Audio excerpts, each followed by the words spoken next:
human perspective.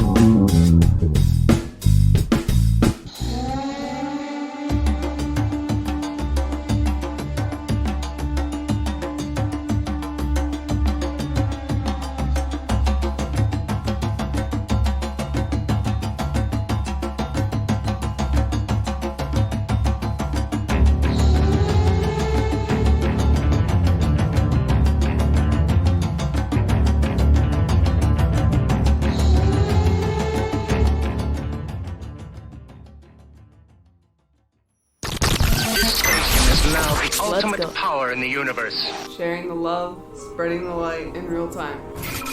Friday night love stream. Very happy to have a guy we instantly resonated with.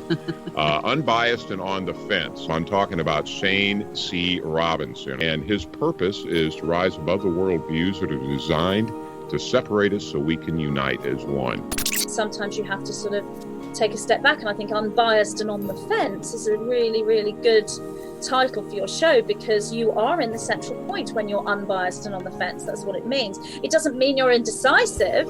It means you are taking the central point and you're seeing the multiple perspectives. Unbiased and on the fence.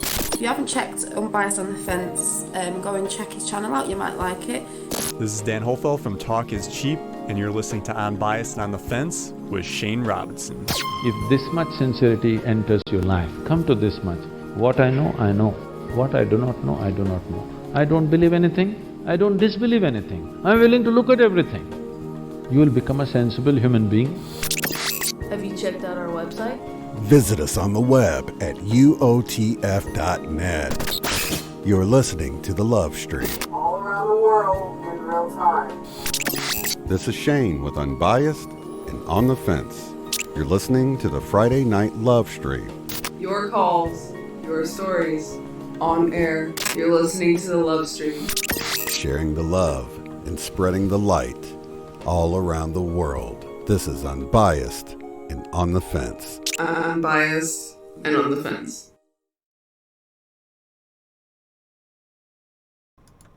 What is up, everybody? Happy Friday to you. I'm trying to get into the call center here, so I apologize for anybody that was trying to... Oh, there we go. Okay, I have the call lines opened up. Sorry if you've tried to get in here before now. Had to run my granddaughter home. Such a bundle of joy. I do want to mention right off the bat. Actually, let's take one big healthy breath together if we can. And just breathe in that bliss, sigh out the relief. Everything's perfect. That's one of the things that's been coming through in sessions, that not to take things too seriously, to relax. Everything is working out perfectly, right on schedule. Even the perceived setbacks and distractions are all building towards something extremely beautiful. And I've actually got at least 2 or 3 BQH sessions that I'm going to be posting. Just got the final one today that I'm going to be posting, and that's going to be getting into an area that we don't go very often, but I think it needs to get out there for people who might be dealing with some of the darker issues. So stay tuned for that. You're just going to have to listen. There's no way I can put sort of the subject matter in the title of those. Okay, I would need to get under the video here because I've got a few things in my RAM memory in my brain that I need to handle really quick here. Okay, so down below you will see in the description box, I will be a guest with the Twin Flame Divine Fire Radio folks tomorrow. And I do have that link down below. It is just above the website information. So definitely want to check that out. You can call in, you can go to the website, you can join the chat. So that's going to be happening tomorrow. Let me get it in my own time zone here so I don't mess it up. Nope, that's today. Tomorrow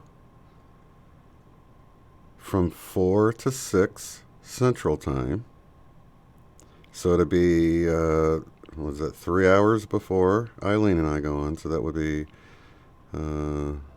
5 o'clock Eastern. 5, 4, 3 if you're on the Pacific side. And you can do the math if you are in Europe.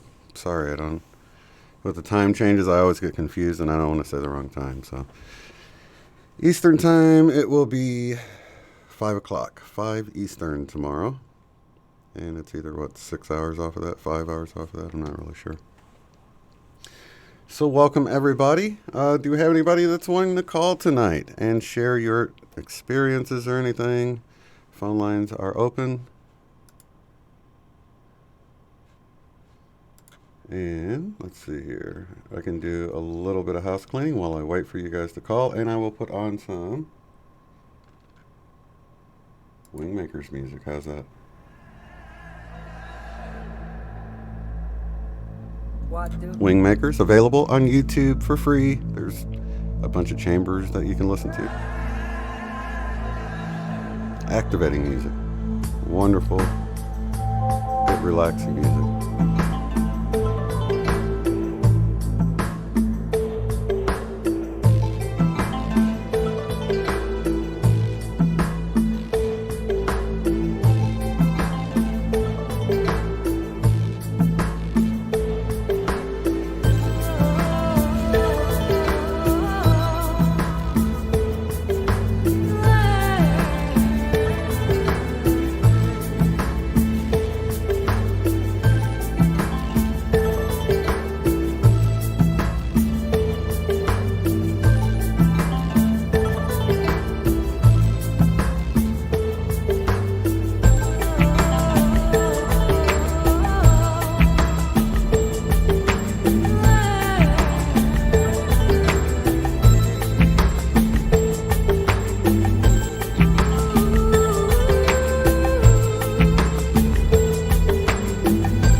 Oh, you gotta love that Wingmakers music.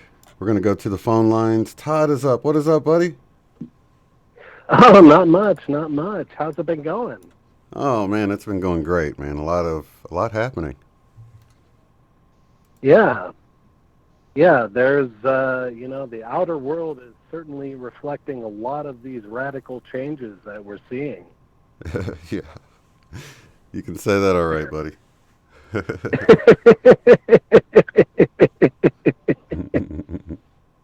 There's that mirror again. We might not always like it, but it is a reflection of what's going on sometimes, isn't it?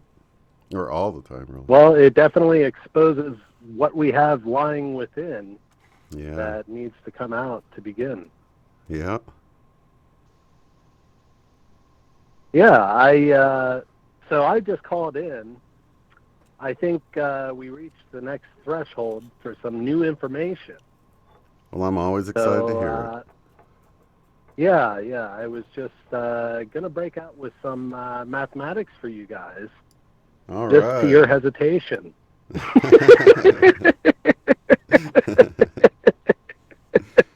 Always a great topic, mathematics. Well, numbers.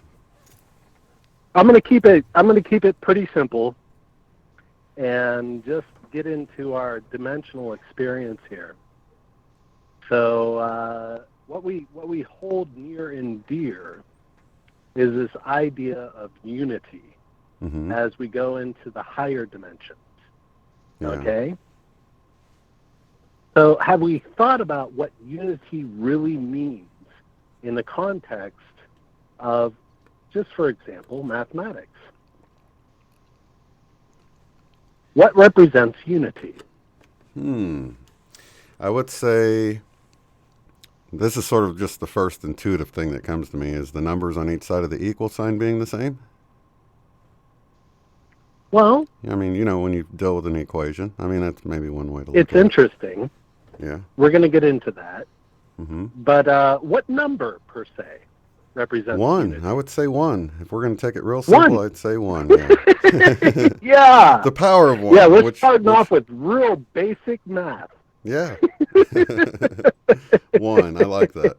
And, you know, it's really something we can all deal with, isn't it, Todd? I mean, it's easy to get triggered, and then we start thinking other people are other people, and we forget the divinity that's in us is the divinity that's in them, and it's easy to get back into that 3D mindset where we begin to sort of, you know, run away from others. This is what I want to lead into. How do we encounter higher orders of organization in our thought patterns? We like to think about things that are imaginary to our perception, which is the infinite, okay? And we can characterize mathematically the infinite as being simply the expression of 1 divided by 0, okay? And let me just state this clearly so everybody can relate. This is the concept of 1 over none. 1 is not valued over anyone else. We lift everyone up with us in that unity expression. 1 over none. None are left behind. No man left behind. So no person left behind. I guess we should make it multi-gendered. No human person left behind. Or even being. Let's say being. No being left behind. Because really we are all one. Which brings up, no living being left behind. Okay? Now, even when you're dead, you're still alive in a different expression and in a different dimension. Okay? Totally, yeah. Which makes us question, what is it to be 0? What is it to be none? It's not possible, is it? Well, none is actually something. Right. It has a value. Yeah. Because if it was 1 divided by something that had no value whatsoever, it would just always be 1. Yeah. Okay? But if it's 1 divided by something that has some value, we call it 0 or next to 0, then we actually blow up to an infinite expression. We progress. We evolve.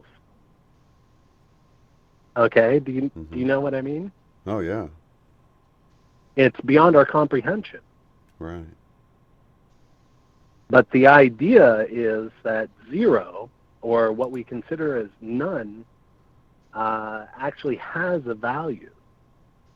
And we'll just call it 0 mathematically tonight, just to label it so for a deeper insight. So what is it when we add things together? 1 plus 1 we say 1 plus 1 equals what, Shane? 2. Thanks for It keeping equals it simple 2. for me. Yeah, I don't have to be embarrassed if I don't know the Yeah. answer. It equals 2, Mm-hmm. but let me just say through and through that there's you, me, and we included in that expression. Mm-hmm. The 1 and 1 actually equals 3. Right. Yeah. Okay? Yeah. Now, where I'm leading is to the Fibonacci. Oh, yeah. Yeah, yeah. Are you So familiar 1, with the 1, 2, 3, Fibonacci 5, 7. expression? Yeah, yeah. 1, 2, 3, 5, 8, I should say, yeah. Yeah. 1, 1, 2, 3, 5, 8. Yeah. And it continues on. Mm-hmm. You basically add one number to the next number in the expression Mm-hmm. to derive the golden mean spiral. Right. Which is But in what I everything. would say is, Sacred. what I would say is that's due to our current understanding in our dimensional existence. Mm-hmm. Okay? We have arrived at this and said that most of the things meet this Fibonacci series in our mathematical expression of the golden mean ratio. And we want to say that that's the ideal. But it turns out that I think, and this is what I wanted to introduce tonight, Mm-hmm. is the idea that we're going into another dimension. We're evolving Mm-hmm. a little bit beyond that and going into what's called a Leonardo number. And What's you can that? actually Google that, Mm-hmm. Leonardo number, like Leonardo da Vinci, Mm-hmm. but it's just called Leonardo number. And it's the expression of 1, 1, 3, 5, 9, I believe, and then it continues on. Mm-hmm. Okay? Now, the idea behind this is they don't have it quite correct Mm. in the initial laying out of that sequence because there's a hidden one. The hidden one is the you and me that makes the we. Mm. Okay? They should start out at 0 plus 1 equals 3. Mm. Instead, they started out 1 plus 1 is 3. Right. Yeah, I see that. There's actually a missing 1 there.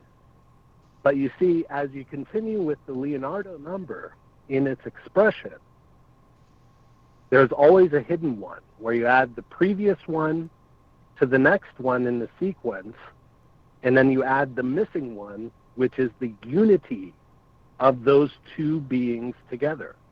Oh, yeah, I see that. Do you kind of understand what I'm saying? I definitely see the pattern now. Yeah, so for those that need the visual in your mind, you got 1, 1, 3. So we've got 2. How do we get to 3? Because of the hidden one that you're speaking of. And then we got 1 and 3, which should be 4, but we got the hidden one, so it's actually 5. And then one more time, we'll say we got 5 and 3, which should be 8, but we've got the hidden one, which is the unity of 9. the 3 and the 5, so it makes it 9. Okay, yeah. Yeah. Now, what I did is I calculated this out and divided it out to see how it relates to the golden mean, the golden ratio. Mm-hmm. And it's actually accurate to 4 digits in the decimal. Oh, Okay? yeah. So when they're actually calculating the golden ratio and saying, no, it's the Fibonacci sequence, I believe they're wrong. I believe that's within the error of their measurements when they're relating it to the true nature of reality. Mm-hmm. I believe we are all meant to be in unity, and we've just dropped God out of our expression. Yeah. And we missed them in the 4th decimal.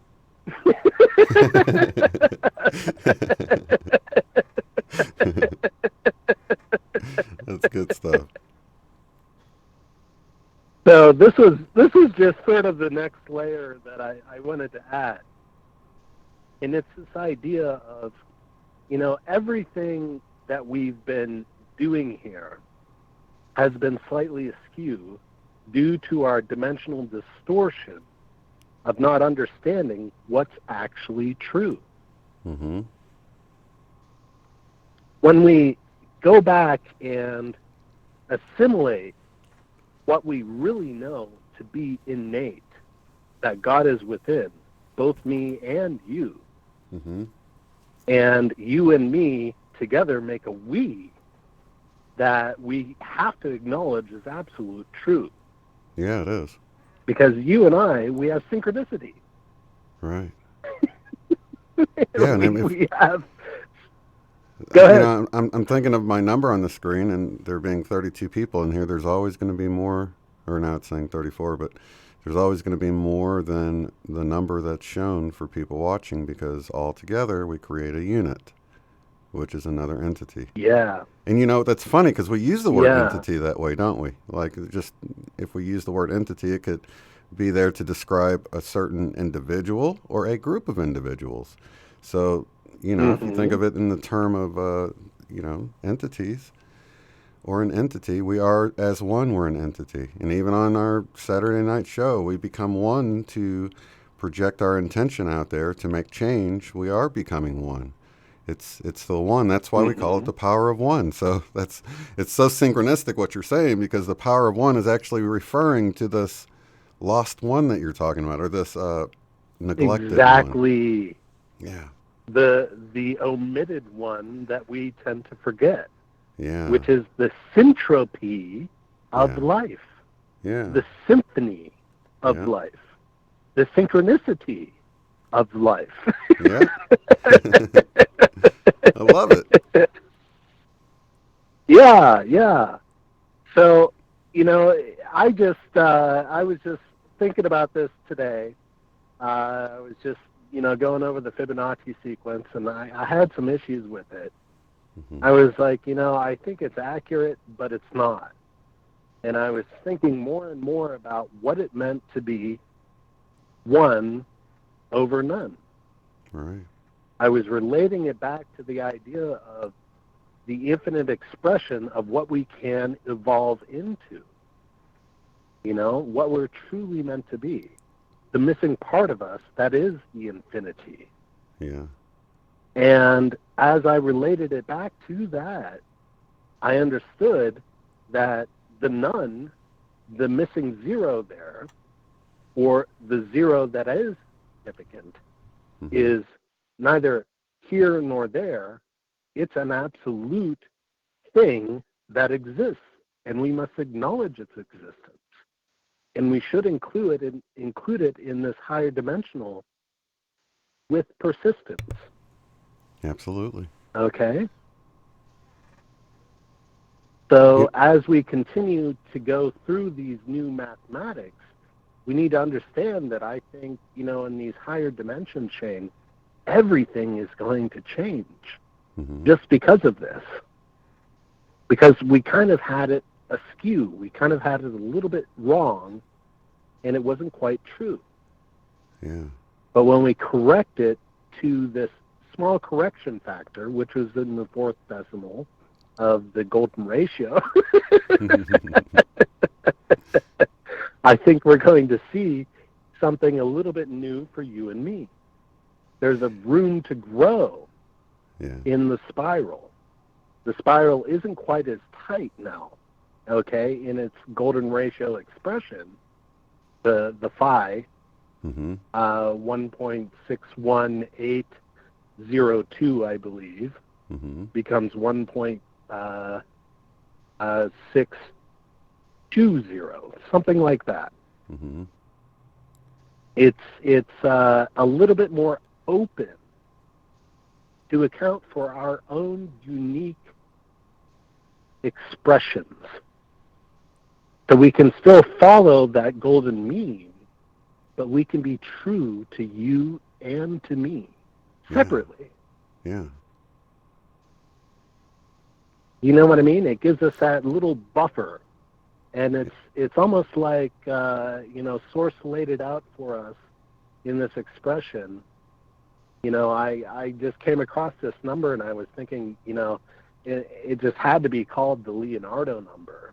Mm-hmm. I was thinking Leonardo da Vinci's the diagram of the man that he made doing the jumping jacks. Yeah. What is that? A Vitruvian Man or something like that? Yeah.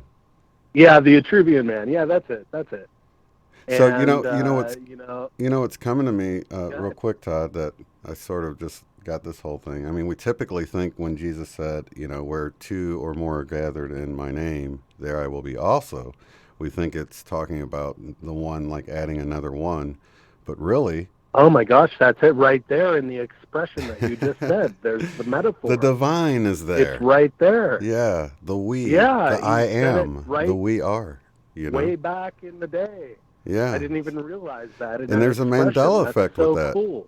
Yeah, there's a Mandela effect with that too, Todd, because it used to be where two or more are gathered in my name. Now it's where two or three are gathered in my name. So I guess, it's just to draw the attention to that, to look at that a little closer and to see. That the expression goes much larger than just two people. Yeah. It goes 3, definitely. 4. There's a sequence. Two or more. It takes, And we should realize that, we're more than just one. We're more than, just you and me. We're everyone. Yeah. We're the we. Yeah, exactly.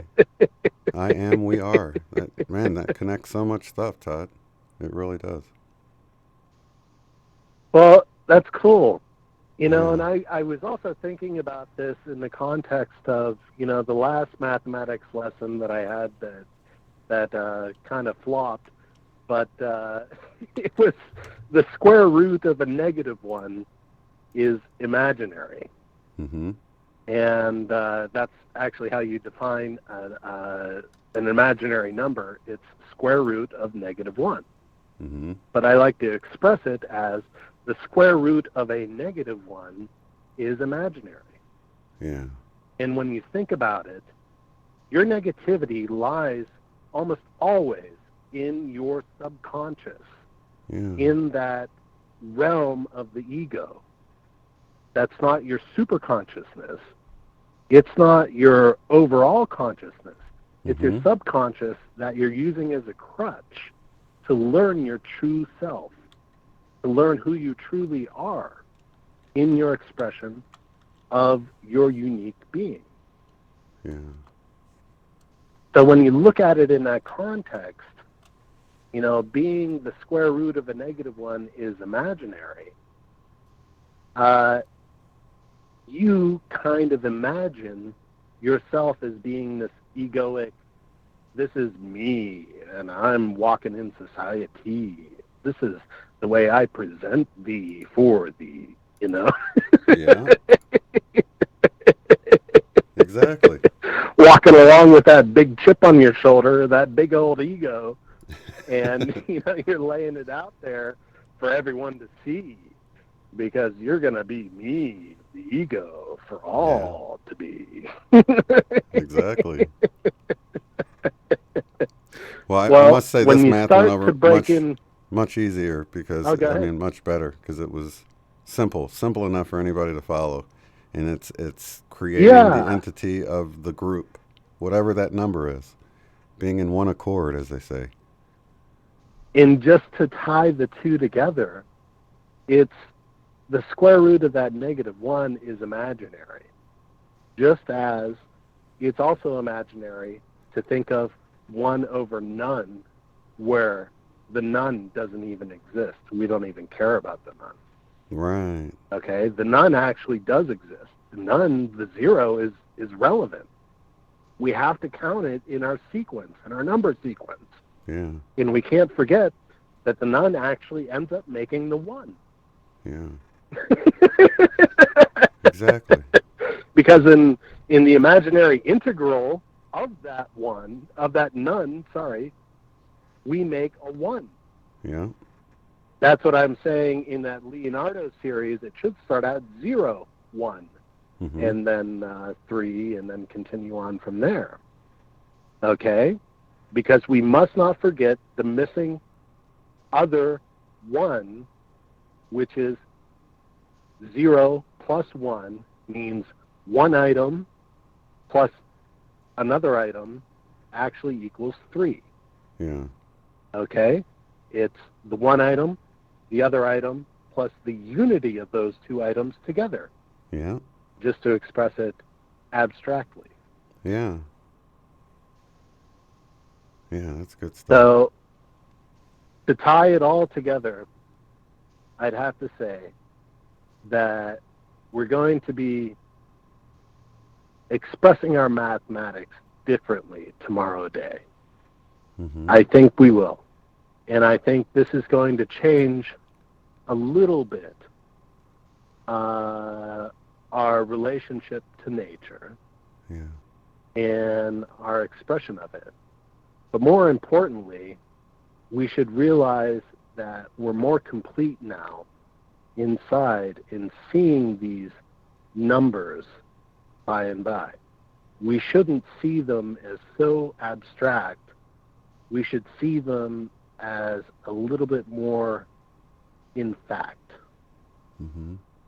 We're becoming more and more real as we go through this ascension process, Shane.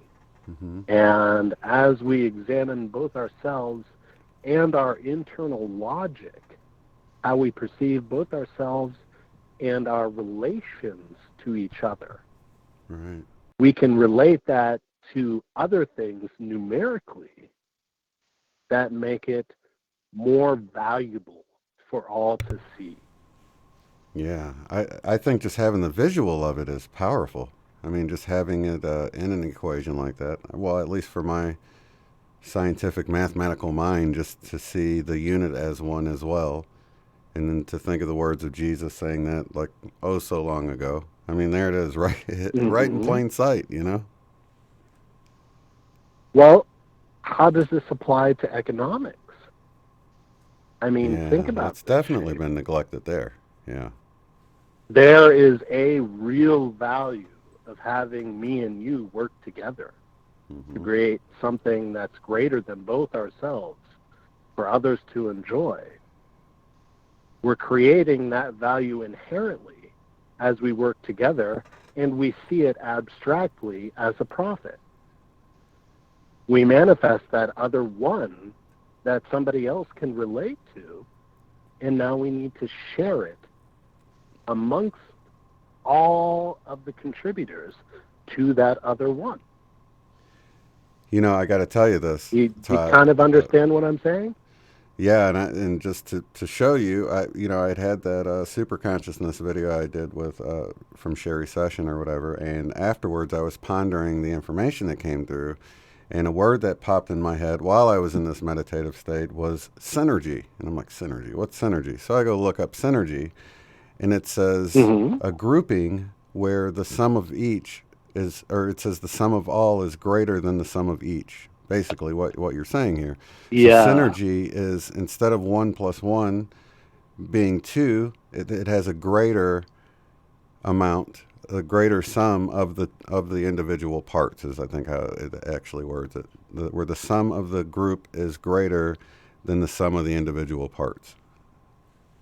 Absolutely. And that word just came to me like, I don't know, 2 weeks ago, and I've been seeing it all around. Well, it feels like what you're saying right now. Hey, it's very this was a synergistic talk that we just had.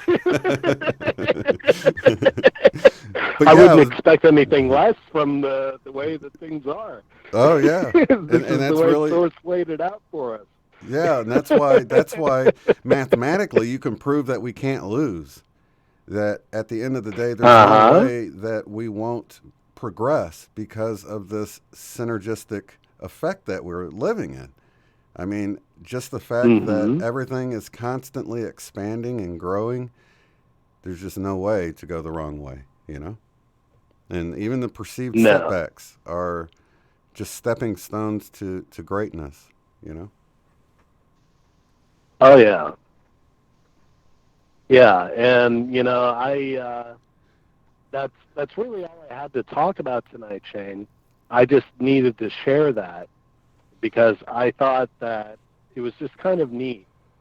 And I also wanted everybody to think about that in the context of all of their relationships, and really start to evaluate it as far as that valuation of synergistic value.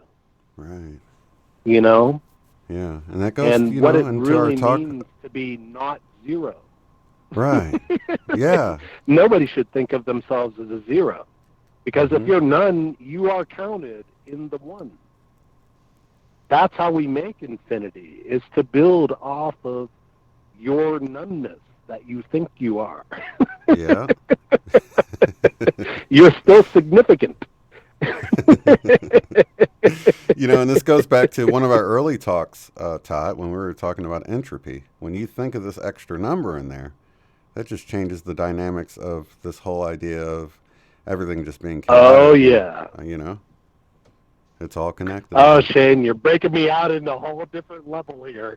Okay, you want to talk about entropy. See what's good? What's good when we get together like this and we, you know, I know Source has a good time, doesn't it? Oh, it's awesome. I just got to say it's syntropy now. It's syntropy. It's the symphony of life. Yeah. It's beautiful in its expression. And entropy is an artifact of considering the zero as the most insignificant, undoable, and massive loser of all of creation. Yet, when you think about it,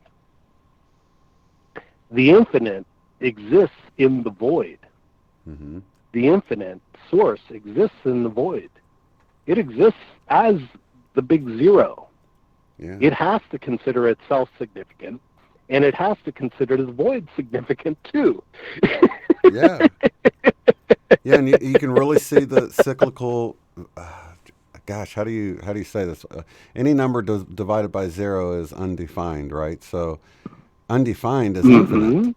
I mean, that's where we got. Yeah, they call it around. You know, they call it undefined. They call it indeterminate, yeah, and they also call it infinite. It's all of those things paradoxically at once. Right. Yeah. But you see, our conception of source is a paradox. But you see, in the higher dimensions, it's not. When we can actually feel it both within and see it expressed without, in our expression, in our relationships to other people that can see the source within and without. We've already made it real. Just in our conversation, Shane, we've made it real. We've created literally a white hole of pure syntropy, of pure creativity that reverses time and space and collapses the whole paradox of how do you have a black hole that only sucks and sucks and sucks. Right. We've created just in our conversation here. Exactly. And we've realized something that's near and dear and true for everyone to adhere. You see, we all have this creation ability within ourselves. Yeah. We can always interact with another person and say, you know, I was thinking about this earlier today, and blah, blah, blah, blah, blah, blah, blah. And if we switch this around and do this, hey, we create a whole new paradigm for all of creation.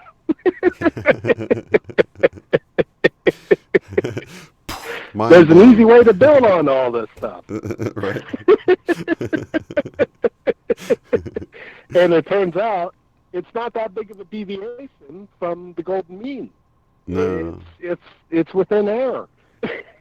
Yeah, and it's no accident. It's a big ring, an infinite ring, right? Yeah.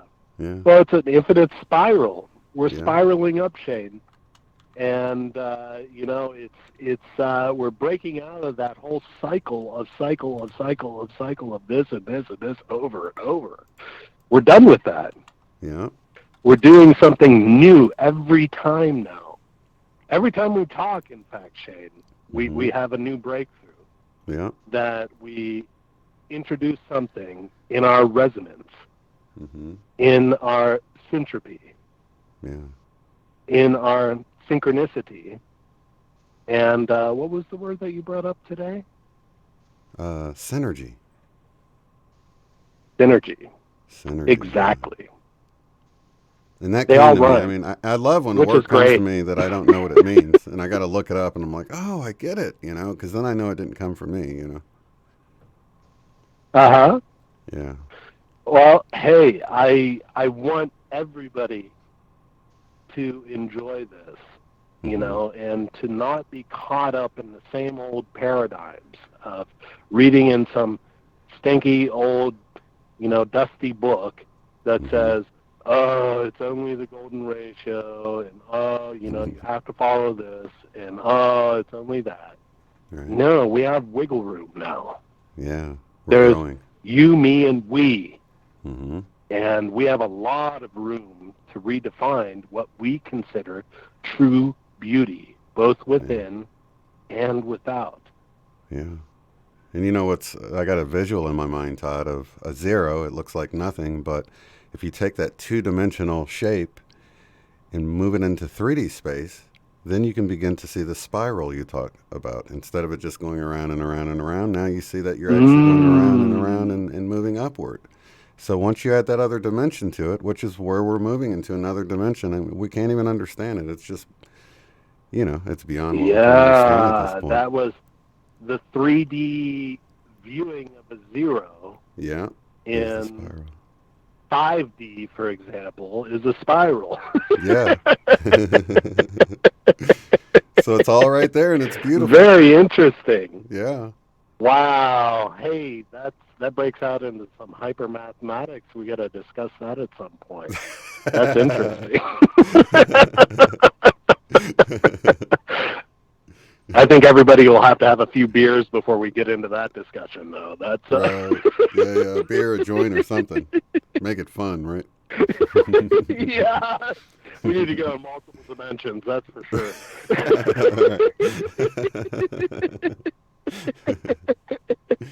But yeah, I mean, people can take this seat. They can see, you know. I don't know. I love this when you can feel source flooding in through you. You can feel these little downloads happening on the spot, and you know, people here, you know, are getting it in the chat, and you can see how it's, you know, source is working through us right now. The synergistic effect we're talking about is at work all the time, and we're getting a little glimpse at it. It's right so now. real. It is, yeah. It's so real, and we feel it within and see it expressed without now. Yeah. That was the thing that we were missing a couple of years ago. We couldn't see it in anything else. Mm-hmm. We just felt something within that was stirring us and stirring us and stirring us, and it was this, it felt like this horrible negative cycle. Mm-hmm. And now we realize that that was us working on us to realize we're not zeros. Yeah. We're not zeros. We're one. Yeah. We're spiraling up to that one expression. Yeah. And really building on ourselves to create something new beyond comprehension. Yeah. You know? Absolutely. It's just so cool. It is. It's very cool. It is just so neat to, you know, feel it within and to see it without.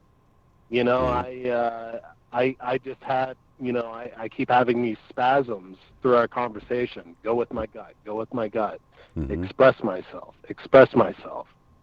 And I get a thumbs up spasm when I do it correctly. Right.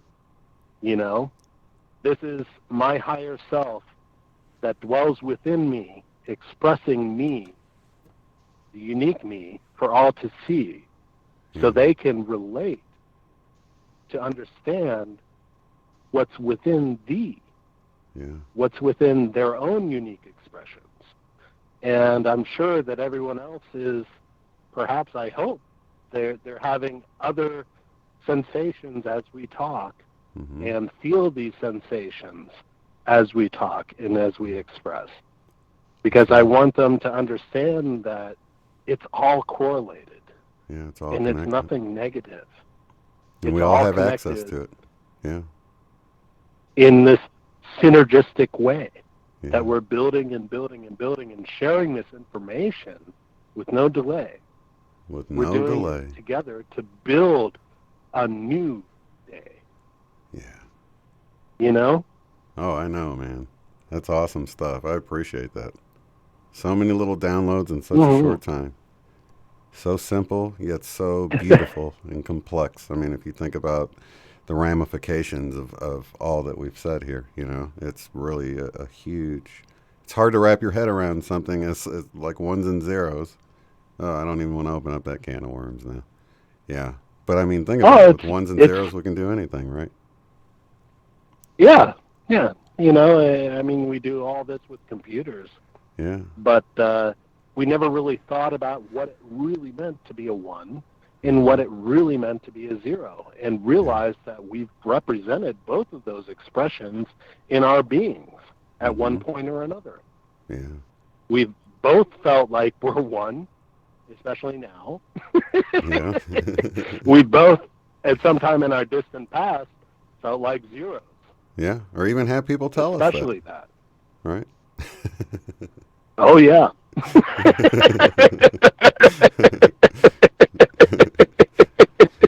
Yeah. That's funny. But we can see that was all polarity. Yeah. Okay? That's all polarity. Mm-hmm. Now we're building up to the 1, which isn't in polarity anymore. It's not necessarily this duality consciousness. Yeah. It's understanding all of the gray feelings that happen in between. Yeah, that's huge. It's understanding all of that in between. That's huge, Todd. When you think about, you know, when you've got 0 and 1 and that's your choices, that's pure, think about it, that's duality right there, you know, on or off if you're thinking in digital terms of a 0 or a 1. But as soon as you introduce that other, the combined entity that's created whenever more of 1 is gathered, that's beautiful. That takes away the duality, doesn't it? It does. Yeah. It does. And it enables us to see that the gray areas were just our visions in black and white. In truth, it's colored. Yeah. To our delight. Yeah. It's something much more. Yeah, because we're not limited to that single two-dimensional expression of either black and white. Mm-hmm. We go in multiple dimensions to our delight. Absolutely.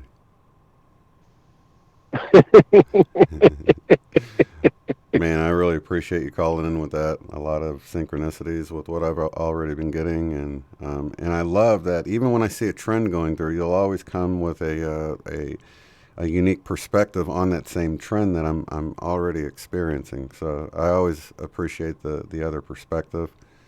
Even the scientist side of me really appreciates it.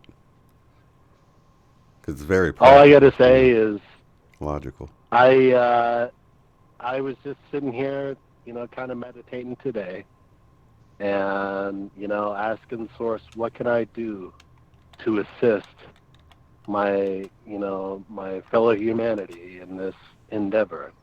Mm-hmm. And what I was guided to do is start thinking about ones and zeros. And I just took it off from there.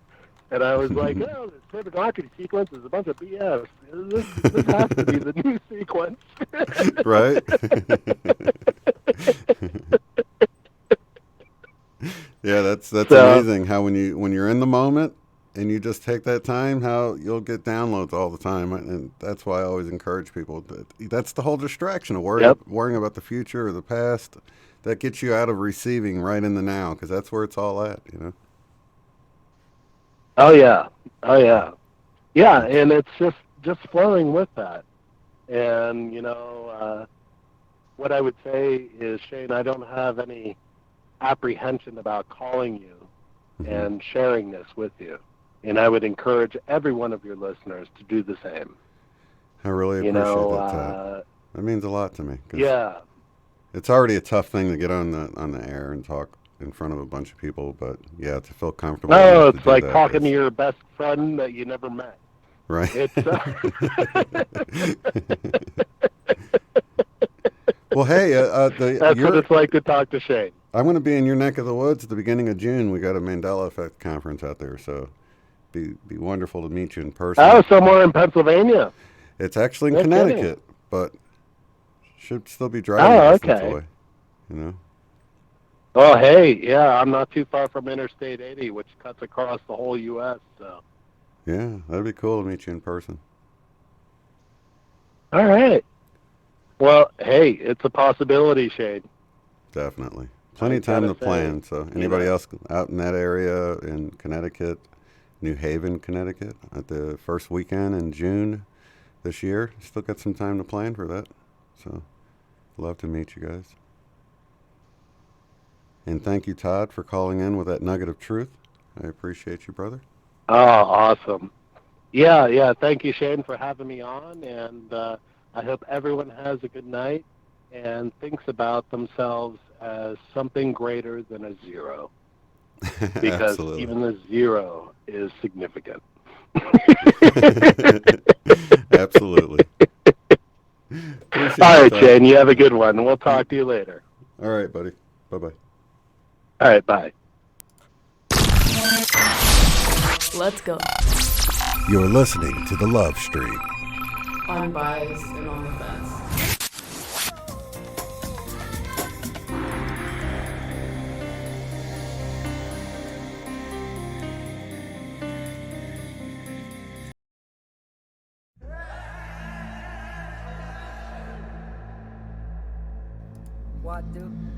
All right. Thank you, Todd, for dropping that on me. Man, I love those little synchronicities, and one of those ones that you have to sort of... Whoops. Wrong volume, sorry. Wasn't readily apparent to me that had fit in with the synergy and what Jesus said about that whole Mandela effect with where two or more is how I remembered originally now. 2 or 3 are gathered in my name. You know, I love that. It's like a puzzle. Like Biker Babe was saying, a puzzle that we're putting together at a time when everybody's got little pieces of it. And I love the fact that, I mean, even think about that, you know, all the puzzle pieces together make a complete puzzle, which is an entirely different entity than the individual puzzle pieces. It's all connected. It all makes sense. And so, yeah, what he shared really does broaden our awareness, our consciousness, and it really gets back to that joke that used to be told in church. How do you know that Jesus drove a Honda around? And it says, because the Bible says that they were all in one accord. But, of course, it wasn't really a Honda Accord, right?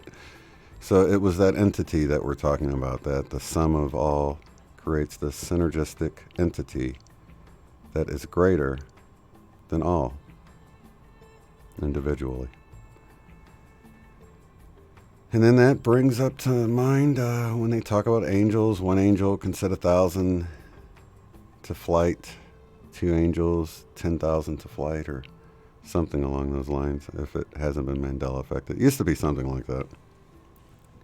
But you can see this exponential effect of adding in the God that is often forgotten, or source, unity consciousness, Christ consciousness. However you feel comfortable, I think we're talking about the same thing here. And thank you so much, Jane. 1111 is my number, too. Thank you so much.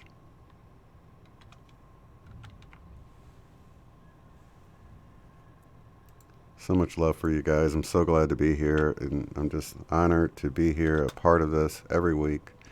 It's like a hangout with friends coming over, hanging out with each other, and it really is a beautiful thing because we're creating this, the power of one, this one that we all forget about, you guys. The one entity that we all create when we come together in one accord and we just hang out, and it does feel great, doesn't it? It's like let's take another sigh and relieving deep breath. It's just good to be here with you guys. I love you all. Of course, we're listening to the Wingmakers. Phone lines are open at 605-562-0444. You'll want to enter show ID 1477973. Or if you're anywhere in the world, you can join by going to the TalkShoe website, which is talkshoe.com/show/love stream. You can join from a smart device or from a computer. You just want to have a microphone and speakers, preferably earbuds so I'm not echoing back through, but all right.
once again, the Wingmakers material. I want to thank Karen and Jane as well for supporting the channel, as well as the rest of you guys for just being here and chatting and having a party here. That's awesome. So, and Magic Sister, yeah, do give us a call after T. Taylor. That would be awesome to speak with you. She's actually my neighbor from Oklahoma City, or Oklahoma City area. Okay, T. Taylor, without further ado, how are you and what's been going on with you? It's been a minute since we talked. I'm fantastic. I hope all of you are doing amazing as well. It's been so crazy. I would say since the beginning, for me it hit December 30th. I'm not sure about all of you, but I think most of us are so in tune that we feel things a little early. But I would say I heard somebody say that the second stage hit really like January 2nd, but some of us felt like a little wave ahead of that. And I'm not sure how all of you feel, but man, is there a quickening happening or is it just me? No, I've definitely been feeling it, ups and downs and everything, so. Right, it's so intensified, isn't it? Like, it just seems like everything has just gotten really crazy. And I would just say that, you know, everybody's hold on. You know, we are seeing so much change because it's shocking to me that so many people are having, you know, so many of us already knew in advance what was happening. We were aware, we were in tune with the energies, we'd had our, quote, awakenings, we'd had our moments where it shifted us to be aware of some of these perceptions that so many other people that were kind of stuck in that 3D model were in the matrix still stuck in. But what's happening is they're all waking up now. Nobody can quite be oblivious to this anymore, you know, whatever they're looking at on their stage, let me put it that way. But is it just me, or is it like all of those people around us are now going through their awakenings, but it's so much more intense?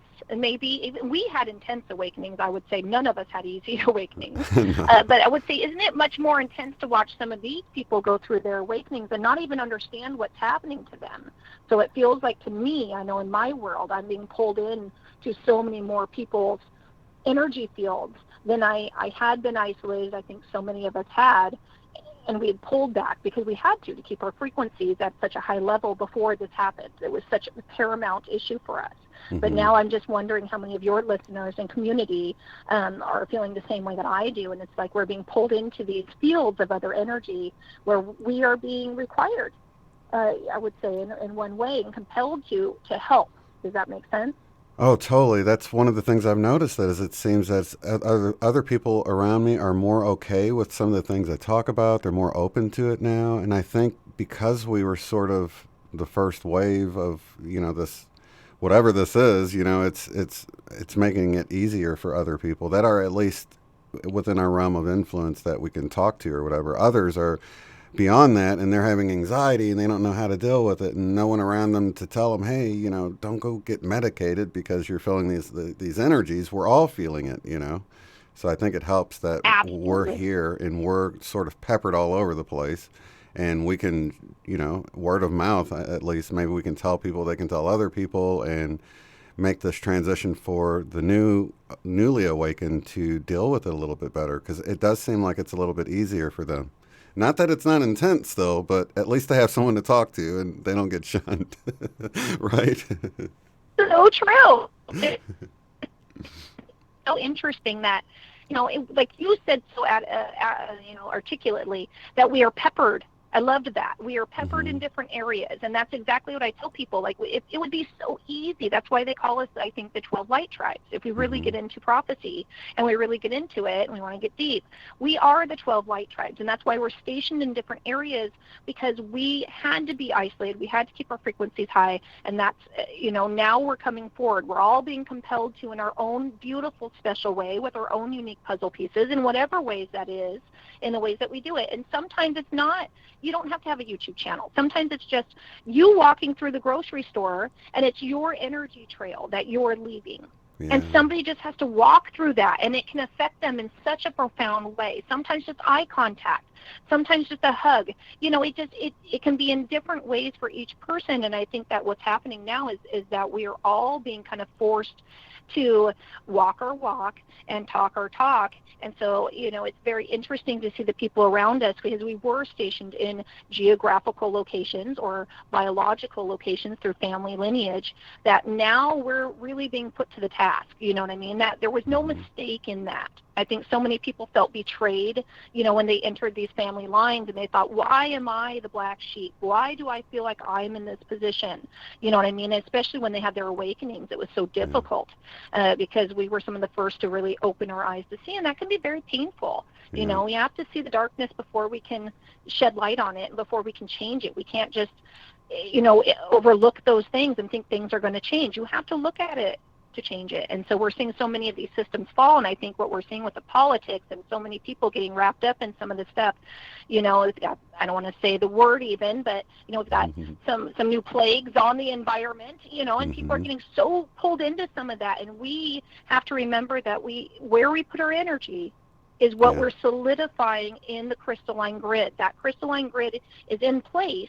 It is in place now over that 3D grid. That 5D grid's in place, but we have to be very careful on what we want to solidify in the patterns. Does that make sense? I totally agree. Yeah, we don't want to feed energy into that, because it's really all a distraction. That's what I've been shown in my sessions. It's to distract us from putting our energy into the grid, like you're saying.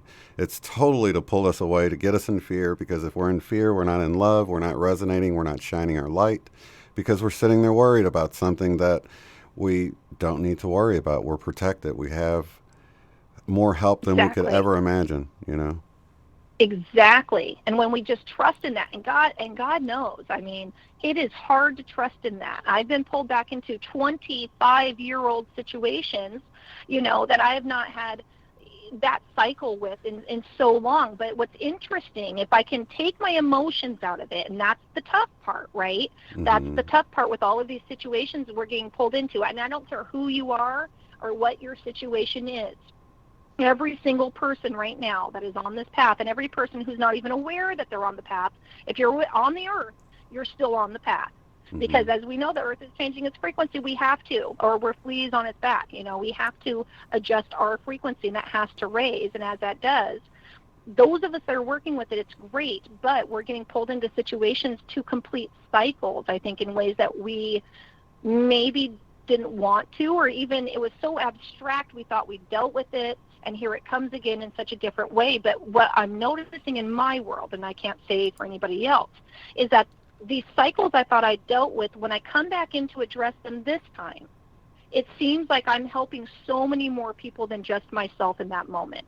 Right. Does that make sense? Oh, yeah. It seems like, let me use one example so people have something to resonate with. I got pulled back into an employer that I hadn't dealt with for 25 years.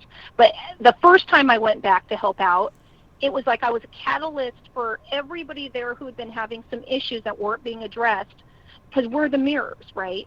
So wherever we go, I've been at home a lot, so wherever I go, I become the mirror for those people. But I had so many people coming up to me, and I didn't have to say a word, but they would say, I don't know, it's just like they dump everything on me. All of a sudden, it's like they can see themselves and the issues that they need to work on. I know that sounds kind of weird, but it's like all of a sudden you become the catalyst for their journey, and they can recognize something maybe they didn't recognize before. So, for instance, with my last employer, I went back in, and he lost 9 out of 12 employees. And I became this catalyst for that in a weird way that I wouldn't probably say for anybody else. I didn't like start an uprising or anything, but what happened is each girl came to me independently and said, I'm unhappy about these particular issues. And me being just me said, you need to do what's right for you. I don't care who the situation is. I don't care what the situation is. I don't care if it's a romantic relationship, a job experience, a sibling, a best friend, you know, a partner in business. I don't care, but you need to be able to look at yourself in the mirror at night and say, I did everything that I knew I needed to do for me so I can sleep well. And that's really the bottom line in every day that we're trying to get through. But sometimes as what we would call, I hate to use the word, but light workers, you know, if you want to put a label on it, My whole power just flickered as I said that, by the way. As soon as I said that word, all the power flickered in my house. That was funny. But yeah, like we have to be strong in that, and that can be uncomfortable is what I would say. I know it was for me, but I had to take a step back and take my emotions out of it because it's so easy, whatever our situation is right now, to get those emotions wrapped up and get triggered and go back to that place that we've gone to a million times before. But I would just say try to step back and just almost look at it like it's a show on TV. Say, let me get some popcorn, make a joke out of it. If you can laugh, you're in the best place. You're in the best place if you can just laugh at it for a second. You know what I mean? And then just remove yourself to the point where you can look at it and go objectively, what could let's just say the universe is not effing with me. What could that's the first thought we all go to. Something's messing with me. It's got to be, right? This is just too much in a row in the weirdest ways that this can't possibly be possible, right? We all say that. But if you just say besides that, what could possibly, let's just say that's not the case, what could be the lesson I could possibly be learning out of it? Yeah. And if you can get to that place and figure something out, or you can just say, you know what, the lesson is I need to remove myself and stop engaging in this crap. Yeah. Maybe it's me, and then that has to be the lesson sometimes. But if we can all get to that place, it's a tough place to be. But I'm just wondering how everybody else is doing. Because for me, I've been pulled back into some cycles that have been very draining. It just seems like I've questioned so much stuff. I'm like, what? You go back to that, am I on the right path? And you are, but at the same time, it's just like I only think that so many other people are in the same spot right now. Yeah, absolutely. Yeah, because if you really think about it, we're like vessels for the divine to work through us. So, a lot of times we'll say things that we feel we're supposed to say, and we do it because we know we're supposed to do it, but not everybody always receives it, and it can trigger people, and it can cause some things to unfold.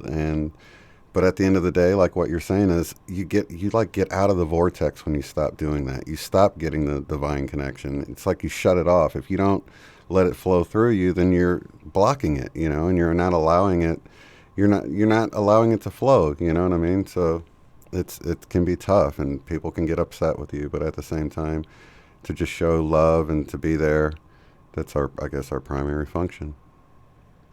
It is, and I think as long as we can get our energy into those places, because I could have shut myself off very easily, as usual, and said, you know what, I can just stay home, or I can do something else where I'm not putting myself in that situation, but I sometimes you have to push yourself in those situations, and I feel like there are so many of us being called to our true paths right now, and that can look very difficult when you're first starting that road. I know for me, when I first started on my path, I thought, what am I doing? Am I really going to put what we would think of as a linear life on hold? Am I going to really go against the grain? Am I gonna mess my family up? Am I gonna do? You put yourself in this terrible position, but at the same time, it just doesn't start to feel right on such an internal level until you do that.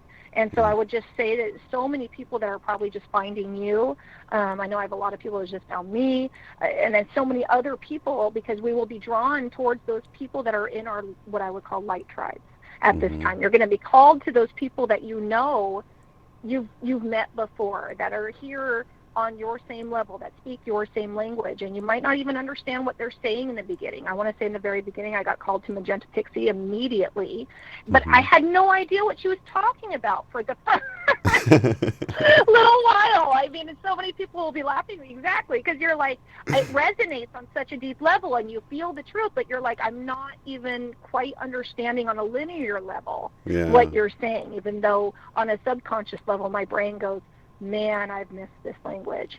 Yeah. Because I really get it, right? Yeah, totally. And it's like that reading her books, too. You might not always get it until, like later you'll have little epiphanies and things will snap in, but you might not always get it as you're reading through. You might, and I find myself taking a long time to read her books because I'm like, whoa, I got to go back and read that page again.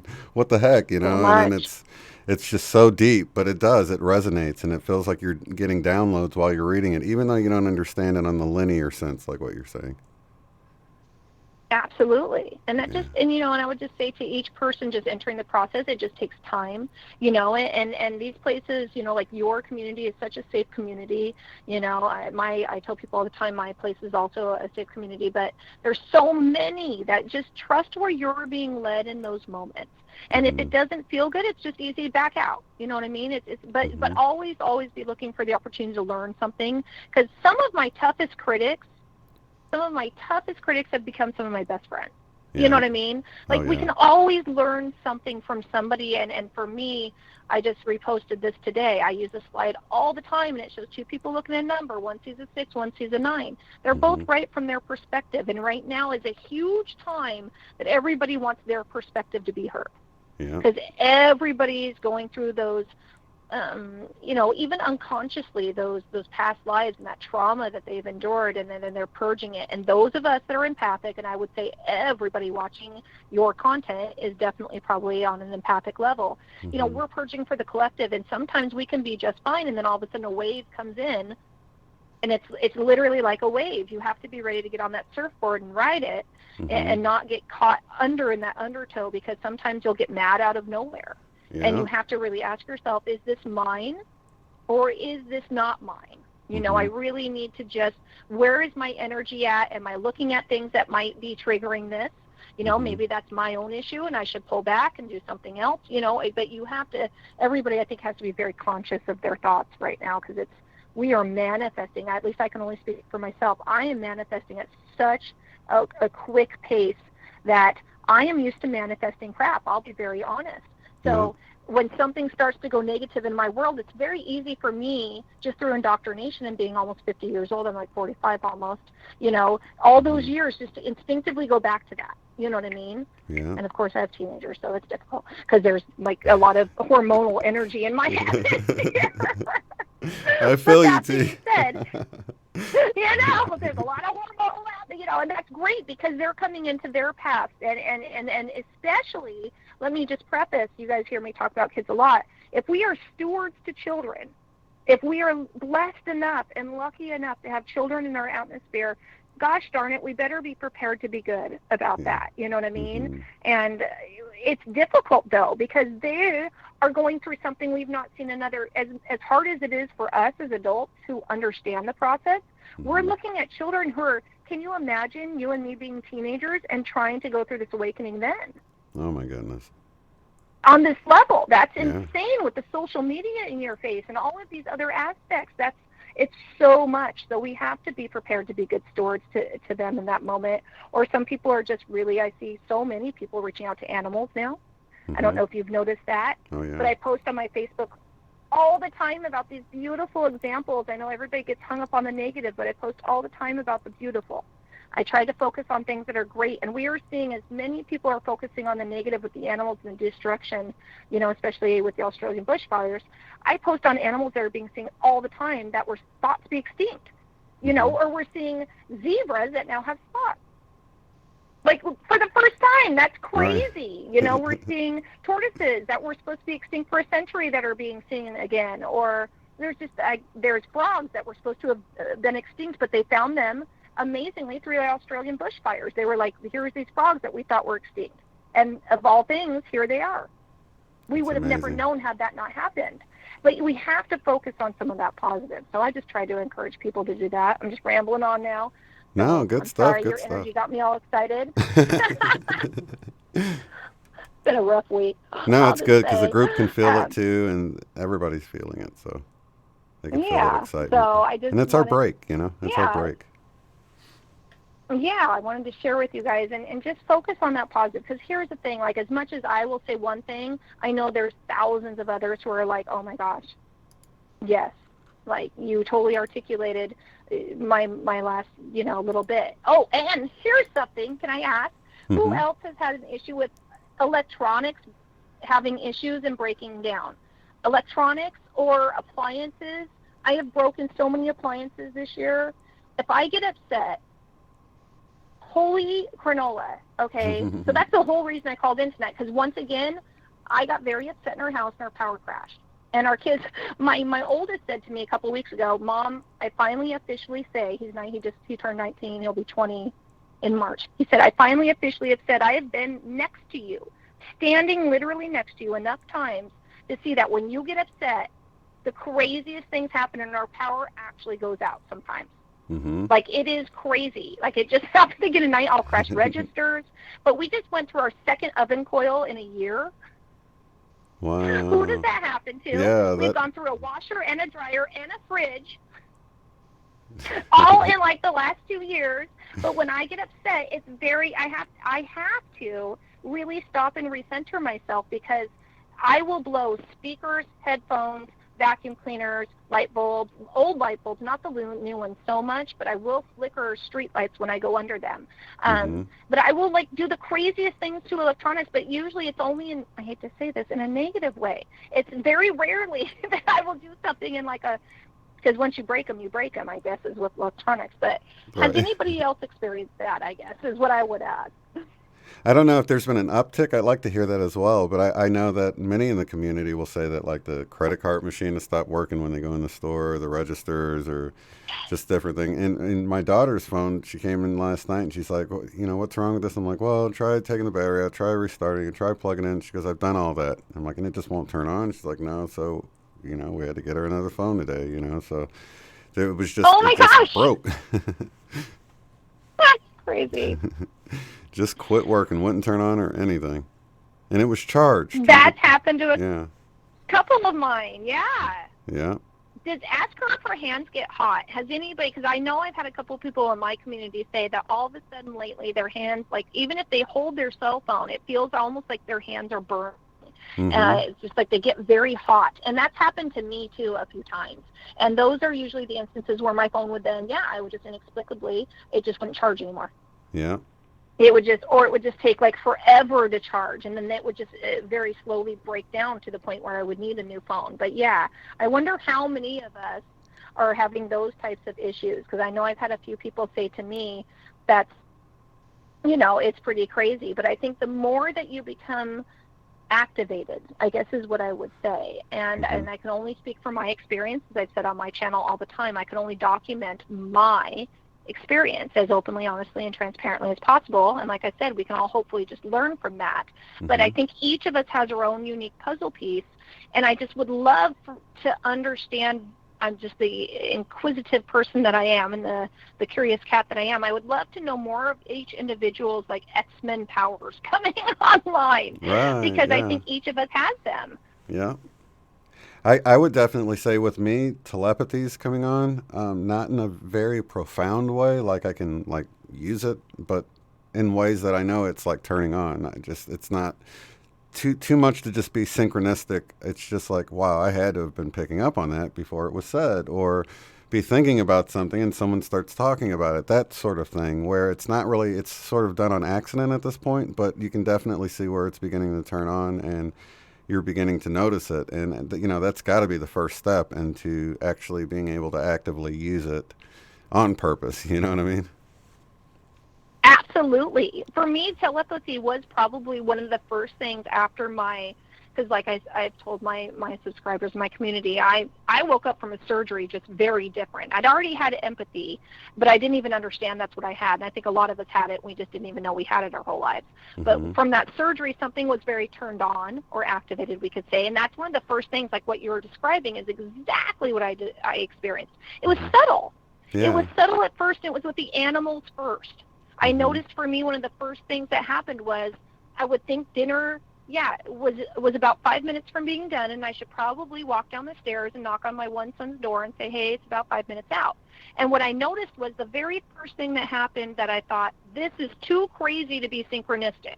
This is just, or not synchronistic. This is too crazy to be coincidence. This can't, it's odd, is that my dog started running downstairs and scratching on my son's door twice, scratch, very loudly, 5 minutes before dinner was ready every time. And it took like forever for me to figure it out. It was like probably months in, and then my son said something about it, and then I went, wow, that's weird. But by that time, I'd already had several other synchronicities through telepathic communication with, and I'd always had a thing with animals. I think all of us probably did. I think everybody watching your channel has always been empathetic or empathic to some degree and have those abilities. But I think once that happened with the shift, it activated things in such a different way. But I would tell everybody, be very aware of that. I think it starts with the animals because they're a pure source connection. They don't have the biases that we do. And I think small children, try it. Just give it a shot and see what happens. But I would say 90% of your listeners are like, oh, yeah, I'm so acutely aware of this. It's not even funny. Like, we've hit that, already. That's awesome, isn't it? That just gets me excited to think about things coming online like that, and you can actually see it happening, and even my connection with my higher self, like the way I got a word like synergy so clearly that I was able to go and look it up, and like, wow, that really fit with what I was thinking, and I didn't know what that word meant before I looked it up, but just so clearly in my mind, and it's been getting more and more like that, and just really learning to trust that information as it comes in, as not just being in your head. Because if it was a word I knew already, I would have doubted. I would have thought, well, maybe I just thought of it. But being that it was a word, I had to look up and see what it really meant. And then it fit so well, let me know that, wow, that really came from a higher source. So it's getting to where, I guess, trusting it more, you're allowed to receive more. And without, it just snowballs. So I think exactly what you're hitting on. If you trust more, and that was a tough part for me, and I'm sure you would agree probably, that's the issue, because that loud ego voice that we are so used to, and the indoctrination and the brainwashing, the biases that we are programmed from the time that we were born in this society, because we were born into a death and kill and fear society because of the frequency, plain and simple. We all know that. So that being said, it's so hard to break out of that the older that you are. It takes a little longer.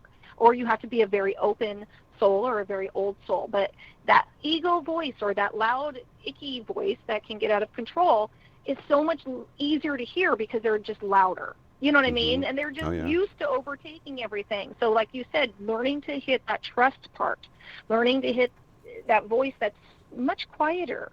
Because they're not annoying. That's just that easy. Like, you gotta laugh at it. They're like, I'm not trying to be a jerk. I would have said a different word, honestly, if it were on my channel. But it's your channel. I'm not trying to be a jerk, but hey, why don't you try this? Because it might work a lot better. You know what I mean? They're trying to be cool. So if we listen to that voice, and here's what I tell people, because it's so quiet in the beginning. It's so quiet when we are so stuck in we have blocks in some of our chakras. We've got, some of these issues going into things, and it really takes a lot to overcome when you first activate. I tell people all the time, three stages of activation. It's not easy. It's the initiation, the absorption, the integration phase, and those take a long time individually, and nobody has a set amount of time. Everybody's different. It's just going to depend on your specific circumstances. It can be painful, and you can go back and forth, but that voice gets easier to hear. So just trust it. The more you trust it, the better it will be for your outcome. Because I tell you what, I think the last video I released on my channel, I discussed this experiment that I did, which was I kind of just said, you know what? I'm in this linear 3D job again. I'm just going to plug back into what I used to plug into. Before my awakening, I'm just going to go back to that life and just see what happens. And it was painful on so many levels. It was so painful. I got sick for the first time in 5 years. Like, it became, like you said earlier, this snowball effect where you just start to grab more and more snow as it comes down the hill towards you. And I would just advise everybody, don't go dancing. And if you don't have to, learn from my experiences, try to learn from others, and trust your own intuition, because it's right every time. Even if it's a soft voice, and it's uncomfortable to hear, and it may look like, I told myself, many times, it's too painful to try and do the right thing. God, I'd have to do all of these steps. I'd have to go A, B, C, D, and it just seems like a big pain. I don't want to, you just get overwhelmed. But at the same time, when I don't do that, and I go back to those coping mechanisms that we've all used before, you know what I mean? Or I just say, I'm going to go back to just trying to do it the way I used to do it before, which is a very linear thought process. It's just, when you're not feeding your soul, these new energies are not going to be cooperative, is my advice to everybody. So very good advice, because I know a lot of us think that, like, well, wouldn't it just be easy to just go back to a 3D job? And no, it's not. it's not the same place you left. You're not the same person that you were when you left. Just tried it again yesterday. Because I thought, You want to hear a funny story? Try it again yesterday, but here's the problem. Every time I try to go back to that, here's how hard my soul family is. Like, you cannot be on this path. They crash something so major every time. So the first time I went in, I had 2 days training to take over the front desk, and then the other gal that was supposed to be there to back me up got into a car accident that was so extreme and so crazy that could never happen to anybody. I can't divulge her details of her specific story. It's not my story to tell. But it was the craziest set of circumstances that were absolutely not her fault, that she got into this crazy car accident, but it left me in this terrible position at this job again. And I'm like, what? How did this even happen? How am I here picking up all the pieces? Second time, giant snowstorm that took out half of our county. And computer issues, that the computers are down the whole time. And I'm like, oh my gosh, why am I back in the same position? Third time, I went back again yesterday. They forgot to leave me the password to even get into the computer. And then we're all on a plane for 3 hours together, which nobody can be reached. And I'm supposed to be taking care of 3 people walking in the door every 15 minutes that can only be accessed on the computer system, with scheduling for 7 massage therapists, plus 2 doctors, and an entire computer system. It is insane. But my point is, there's been this giant cascade of crap that has happened each time that can only be described as your higher self is trying to tell you something very specific, and you apparently are not listening, is what I'm telling myself. I'm a Taurus. I probably should be kicked in the head a little bit. But sometimes all of us need to be, it takes a lot to get a bull moving, right? But once it moves, I guess, is the good news. But it's like this craziest set of circumstances that could only happen once in a lifetime. But how many times does it have to happen before you start to listen and go, maybe should be on a different path? You know what I mean? Maybe this is not the way that this should be working out, or maybe I'm missing something, or maybe I'm not looking deep enough into something, or, whatever the case is for each person. And I think each person has their own set of circumstances, at least from what my community sharing with me, on just these intense levels. I have people writing to me that have been partnered with somebody for 20 plus years and are going through these intense set of circumstances that just seem really crazy and insane, that you're thinking, how are all of these one set of circumstances happening to this one person? But I think if that's what the divine has to do to get you to really pay attention right now, and then we are manifesting what we're thinking, so be careful what you think. Because so many of us were programmed to think some negative thoughts. So I think it's very easy to get into a pattern or a loop and get stuck there. You know what I mean? Using that system against us, against ourselves. Really. Exactly. It's like, dude, if you want to see it works, look, it's working against you right now. Just flip it, flip the script, start thinking about what you do want, and begin to, turn your life around. And it sounds easy, but it's like we've been programmed to think that way, to where we get caught in these cycles to where we don't even realize we're doing it. So that's why it's so important to be in the moment and really observe your thoughts all the time. And then even with you talking about listening, we don't listen a lot. I actually have found that it's helpful to stop, like you're trying to listen if someone's knocking on the door and you're like listening intently. You're not really talking in your head at those times. So I find that it's good to listen, like you're listening for something in the 3D, to be able to hear that quiet voice in your head. That's very helpful to quiet your mind sometimes. If, I'm listening, what do you have for me, It's so true. And especially for people like me, because I talk a lot, my brain's always working. It's always been that way. I've talked fast my entire life. It makes me crack up because people give me a hard time about it. But, it's just who I am. I've always just had a lot to say because I think I spent time alone, and I think so many of us have, but at the same time, listening. Yeah. And like you said, that is such a profound statement. Really trying to hear what is being said beyond this dimension almost. And sometimes we have to. Yeah. There are so many times that the best moments I have are just in quiet. You know what I mean? In quiet, with my animals around me, with my headphones on, maybe to a frequency. Like I've seen a lot of people putting some frequencies up. And that is so important for me to do, just to reground and recenter at the end of the day. I spend a lot of time at the end of my day decompressing, and I think so many of us, because we're empathic and we are purging for the collective, need to be acutely aware. We have to detox that. It's important, or we are going to get overwhelmed. Yeah, it is I just saw something that I posted the other day, and I thought it was great because I'd never seen it. And it was like it was for empaths, and it was an adrenal kind of test quiz on where your adrenals are. And so many of us forget simple things like that. Like, we release a drug called inositol when we become very stressed. And people can get addicted to that drug, especially through social media, especially if we're fighting these battles every day on social media, and we think some people get lost in that in the beginning of their awakening. They feel like we have to fight this.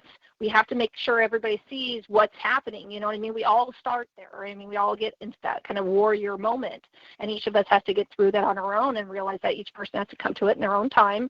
You can't beat anybody over the head with what woke you up will wake somebody else up. But at the same time, so many of us get stuck in that, and then it figures into that inositol reaction.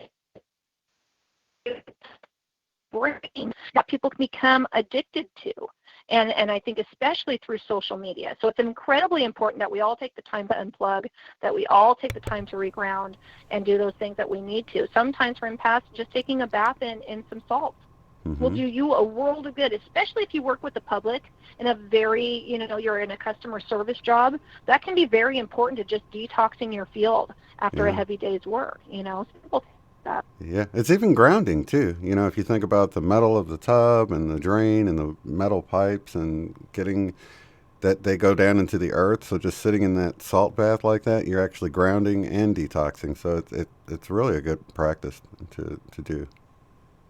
Kill two birds with one stone. Absolutely. I don't want to say that because people get triggered like, what? But take care of two things with one action. How's that? I know, people get triggered by everything. Just, right? See past it. Calm it down. It's all right. Just laugh. Everybody, I think if we all just remember to laugh, that is, and that's a huge thing I'm trying to do with my channel, and I'm working on doing some videos that are a little bit more elevated than what I've been doing, but more like skits and kind of just making people, we have to be able to look at ourselves and at this process and just take a minute and laugh, because otherwise we're lost. You know what I mean? Like, we have to keep a sense of humor about this and know that we all get triggered. I don't think there's one person that I know as enlightened as they are, as you could say guru'd out as they are. I know some pretty amazing what we would call light workers, or people who are just very elevated, far surpass me. But even they get triggered on occasion. They get brought to these moments where you're like, wow, I didn't see that coming from you. Holy crap. I always say that. I always say that about Jesus in the, at the money changers in the temple. I'm like, even Jesus got upset. I was going to say, flip the table. Yeah. He was the if Jesus can do it, I can do it every now and then. Yeah. He made wine for a reason. I would just say, everybody, calm it down. But calm it down, and you just have a laugh sometimes, because, you've got to. I mean, like I said, I live with teenagers, so if I didn't have a sense of humor, I would have been lost a long time ago. But they keep me young, and it's great to see things through their eyes. And what I would say, again, is, I won't hold you up, because I'm sure you have 1,000 other people who want to talk to you. And I feel just so blessed to have taken some time and stopped my day, because when I talk to all of you, and especially, Shane, when I connect with you, you're my soul family. You know what I mean? And I get this energized, beautiful feeling out of that, which then allows me to, it's like it fills my pitcher. Like, let's imagine we have a pitcher that we're pouring cups out from. So it fills my pitcher and allows me to give back to all of those people in my physical environment that I give so much to on a daily basis. And if I didn't do that, it would be a problem for all of those other people. So it's exactly why I named my network Crystalline Network, because it's not just me. We're a network of people. And so I really thank you for allowing me to, spend time with you. And I don't want to hold you up. But everybody just remember, focus on the positive. You know what I mean? We could all focus on these negative, horrible things that are happening, but we solidify. When we focus as a collective, let me just leave that out there, we solidify these things in this grid. You know what I mean? Like, we're imagine there's this underlined architecture of this crazy geometric language and mathematical language and images and all these things kind of interwoven in this plasma field, because that's how I see it, literally, since my surgery. But imagine that when we focus on something as a collective, we solidify that so it becomes an actual physical reality. And the last thing that we want to do is solidify a bunch of crap. And we, being awakened, have the ability to change that. We can solidify things in such a beautiful way if we just change our thought process. It's that easy. And I know it sounds crazy, but let's just do an experiment and try it. The worst that happens is it doesn't work. Yeah. But I don't think that's going to happen. And I think that we've already seen evidence that it's going to become something much more beautiful. So let's just go for it. Absolutely. And it's cool because it's abundant, it's limitless. So the fact that, you're getting your cup filled or your pitcher filled, I'm getting my pitcher filled, and it's like everybody in the chat's getting their pitcher filled. It's abundant. It's not like we even run out or I'm having to give you energy from my source or anything like that. It's just abundant. It comes directly from source, and there's plenty. You just have to hold your pitcher out there. Absolutely. Yeah. And the ripples are just so far, you know what I mean? Like, we so operate off compassion and kindness as human beings as general. And so for so long we've been, stuck in this kind of dark place. And so many people don't understand the energy's reset. They already reset. We didn't have to win a war. We've already won the war just by the positioning of the earth to some degree. I mean, if you really want to be technical, that's my thought process, my perspective. But that has changed everything. And I think so many of us feel it. And if we just keep going with it and we don't get beat down, because right now the darkness is trying that. It's trying that with every single one of us. I know every single person in my community has reached out to me almost and said, this is an intense time for me personally. Yeah. And I don't think there's anybody that's not going through that. And so I would just say, hang in there and use this as inspiration and motivation to kick you up to that higher gear. We have to reach out to each other. We have to connect with each other, because sometimes you just need somebody else holding your hand for 5 seconds, and you go, okay, I got this. Yeah. I just needed to know I wasn't alone for 5 seconds, and I got this. It's all right. You charged my light. You know what I mean? Like, we can charge each other's lights, and maybe that's the way to look at it. But that's what I got to say. Thank you for letting me come on. I got to get out of here and go cook for these teenagers, or they'll start getting out of control. Right. Don't be a stranger. Come back whenever you want. Lots of love to you. All right. I love you guys. You guys take care. I'll talk to you Tony. soon. Okay, bye-bye. Okay, bye-bye. Let's go. You're listening to The Love Stream. Unbiased and on the fence. So profound what she's saying. If you think about it, and I'm hearing that from everybody, and this is the visual I got, whenever you have this resistance come along, instead of feeling like it's an attack from the opposition, because I know it's easy to sort of feel like the victim and like, dude, I just clearly got attacked. Look at all this that's going wrong at one time. There's, and then others are like, universe, are you messing with me? It's resistance. I mean, if we really reduce it to what it actually is, it's resistance. And what is resistance on a ladder?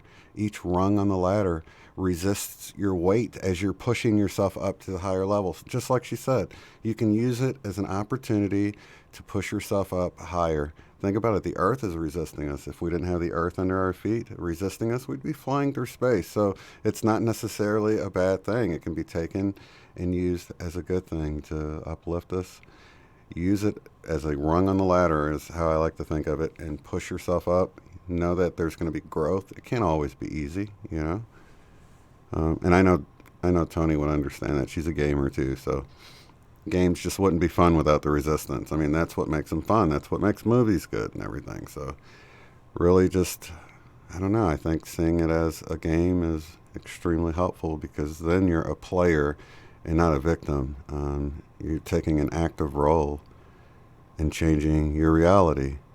And like we were saying, with the just having things come around and using things in the wrong way, you've really already tried it the wrong way. You can see that it works with creating your reality with the way we've been using it wrongly, right? So you just turn it around, start using it in a positive sense, and you can begin to see things. Thank you so much, Jane. Yeah, there is Tony's channel. Go check her out and subscribe if you haven't already. I need to go over there and get caught up. And yeah, so that's good stuff. Always appreciate you calling in, T. Taylor. She came out to ESETI. We got to meet in person. That was awesome. Yeah, level up. Use it as a level up, you guys. A power up. Because a rung can beat you over the head, or you can use it to step on it and use it as a the way up. So good stuff. I appreciate you and love you so much, Tony. Thank you so much.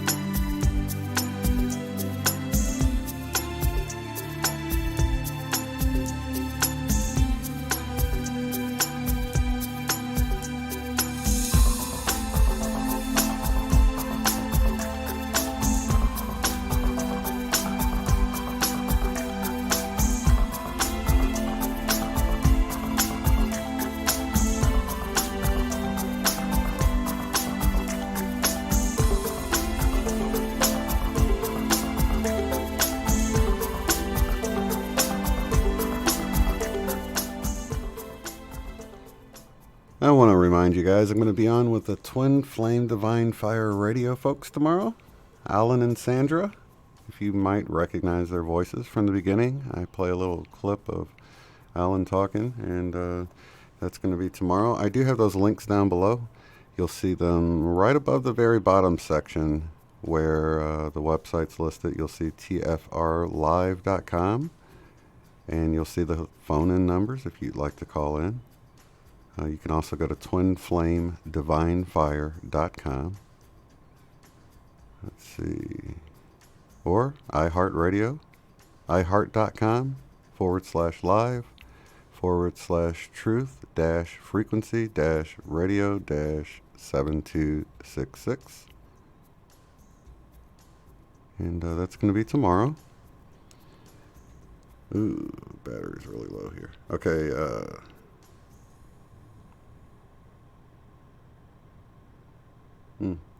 did I lose music there?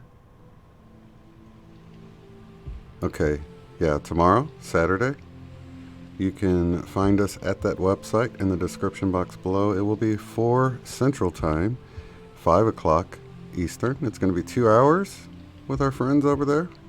So if you don't know about that show already, check it out. It's a great podcast, great people. I just got to meet them not even a month ago. Just a few weeks back. Wonderful people. Totally got that resonance of feeling them as family and knowing them for lifetimes even. Just, you know how it is in our group here when we feel like family, and definitely get that with Alan and Sandra. Lovely people.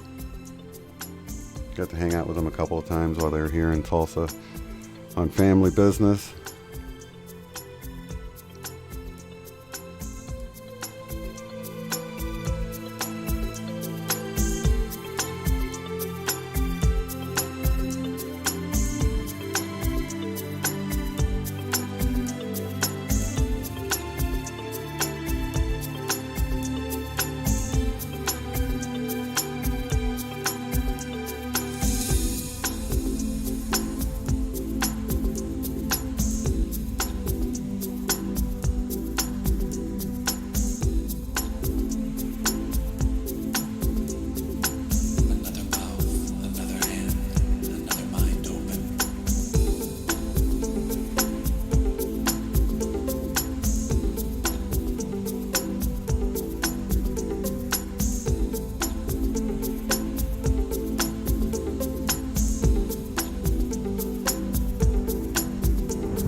All right, you guys, we're going to bring... Yeah, I'm going to bring Magic Sister into the call. What's up, Magic Sister? It's nice to talk to you. You're so close, yet we don't get to talk. So, and you're coming through loud and clear. I wanted to explain to everybody, like you were...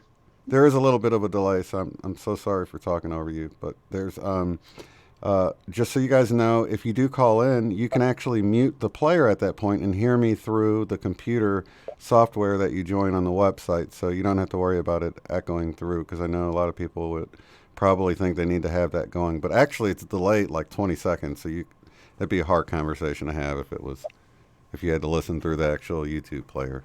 So welcome to the program, Magic Sister. Thank you, Shane. I'm really tickled to be here. I've been wanting to talk to you for a long time, and I've actually kind of been working hard to find my voice.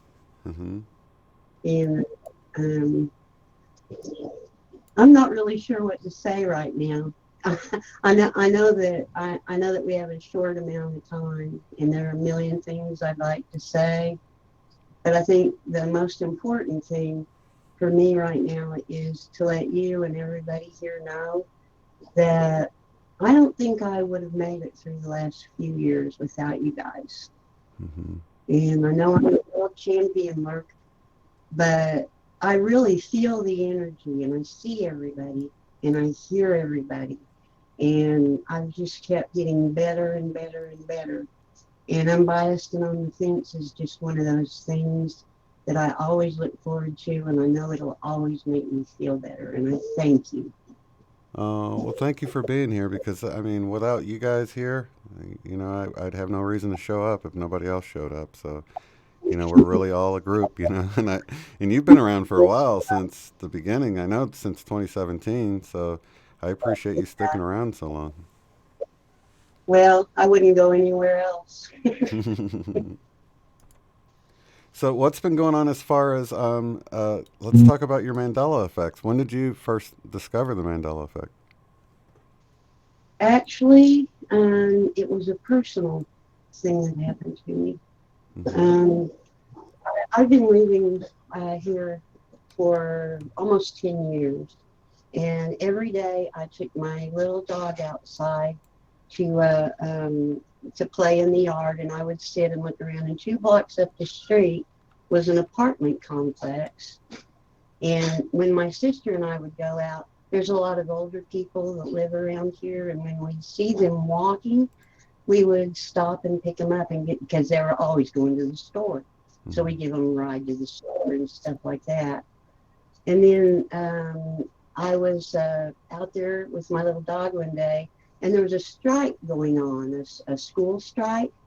And so I'd be seeing kids playing around all over the place, and I saw a bunch of kids out playing around behind this apartment complex. And the next time we went around there, it was no longer an apartment complex. It was a school that had been built in the 1940s. Oh, wow. And we had picked people up and brought them back home to that apartment complex. Wow. What did you think? What was your first thought? That's so crazy. Without knowing about the Mandela effect, I bet it was pretty trippy. Yeah, it was. Wow. You know, I just kind of draw a blank there for a while. Oh, I bet. Yeah, your brain probably went haywire for a minute, I would imagine. Yeah. What the heck? Yeah. And I've been medicated for quite some time, so I thought, well. But then my sister showed up, and she went, oh, no. Oh, no, that's not right. And so I thought, yay, it's not just me. Yeah, because you would think that. Yeah, who doesn't think, oh my gosh, I'm going crazy here, you know? Yeah. Yeah. So that was the first one. And then the thing is, I had seen stuff about the Mandela effect, but I've never been a big TV watcher or anything like that. And it was all the candy bars and the actors and the TV shows and all that kind of stuff. And I just didn't know. Yeah. And so I thought, well, you know, maybe I'm not affected here. But then, do you remember the JFK one? Yes, I do. Oh, okay, because yes, that's a big one. Almost, that's a big one. That was actually the very first one that I went, okay, there's really something going on. Yeah.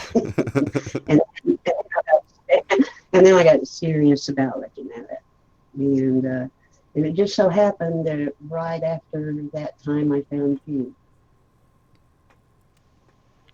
Divine. So, yeah, exactly. Exactly. Mandela effect and spirituality all in one. Yeah. It's just so great. Yeah. Well, one of the things that really got me was I was like, man, I mean, if I'm questioning my own sanity, what if I was 20 years older or 30 years older even? What would I think when I saw that? And would I even share it with anybody? I probably wouldn't. I'd think, oh my gosh, I'm losing it, you know? Because I was questioning myself. Yeah. Here I am 40-something, you know, and I was thinking, oh my gosh, if I was elderly, I'd be thinking I'm getting dementia or Alzheimer's or something, you know? So I felt a big, you know? Yeah, I have to confess, I had visions of my sweet grandma who ended up with Alzheimer's. Who would swing open the bathroom door and want to know what I was doing in there. Right. You know, stuff like that. But you know, ended up that if I'm crazy, there's a lot of people going with me. Right. That's for sure. So, you know, as long as you got company, it's not so bad. That's true, isn't it?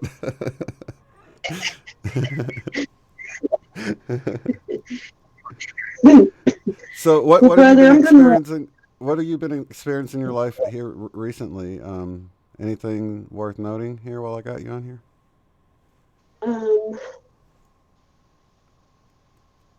My energy. It's really interesting the way it goes up and down. Mm-hmm. And sometimes I can correlate it with the human, and sometimes I can't. Do you run into that? Oh, definitely. Yeah, definitely.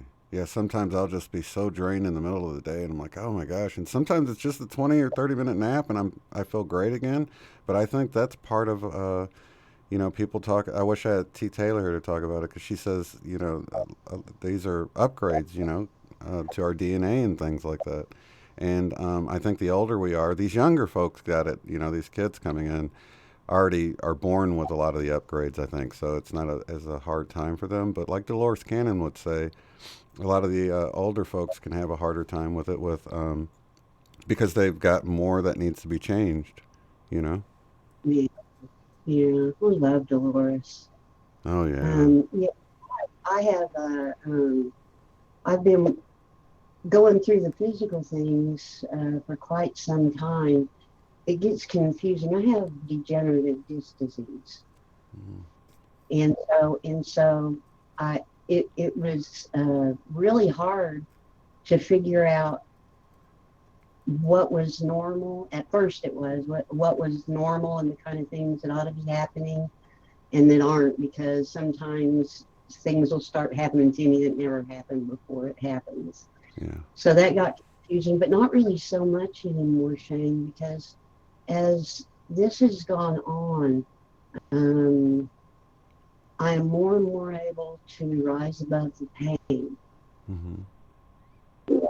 It's not gone, and I still need help with it every day, but I am not taking any prescription medicine. Oh, wow. And, that's a big thing with what you have with the spine. That's painful. Right. You know, I was on morphine for almost 10 years. Wow. And so for the last year, I haven't had any. And so this past year has been about rising above. Yeah. And I use you for that a lot. That's perfect. That's what I'm here for. I know. I'm so grateful. But yeah, and G. Taylor was talking about playing the games, Mm-hmm.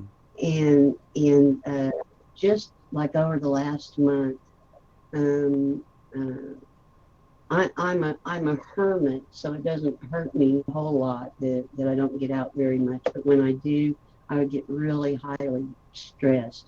It's like I can feel everybody's energy in the store when I go in, and I just don't want to go. Yeah. So what I started doing was making myself a sparkly love shield before I leave the house. Mm-hmm. And then when I get into the store, I shoot sparkly love rays at everybody that walks by. I love that. It changed the entire atmosphere, and I started telling my husband I was putting a shield around him, Mm-hmm. and started doing things like, well, he was protected, so he would point at something that wasn't working for him, and it would start working.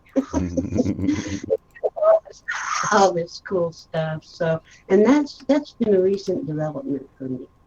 Yeah. I guess it's maybe about realizing that these things, I really can do this. Yeah. I really can. And there's a part of me, I think, that really knows that, but there's another part of me that forgets often. Yeah. You know, Yeah, I think the only limits that we have are the ones we put on things, that we're really limitless, but we've been so conditioned to think that, well, that's just your imagination, but the imagination is where everything happens. That's where we dream, that's where we think about the past and the future, and we can create things like what you're doing going into the store. You know, it seems like you're not doing anything, but everything begins with the imagination. Even if you're going to make a chair, you're going to imagine it first. It all gets created in the imagination first. It does, and what we imagine matters. And I've been catching that voice that tries to tell me negative things and running it off really quickly. Yeah. And boy, that sure changed things. It sure does. I think a lot of people associate with that voice and they think it's them, but it's not. You're the observer of that voice, you know? Right. I keep being reminded of that this week. That's funny. You're the fourth person. Mm-hmm.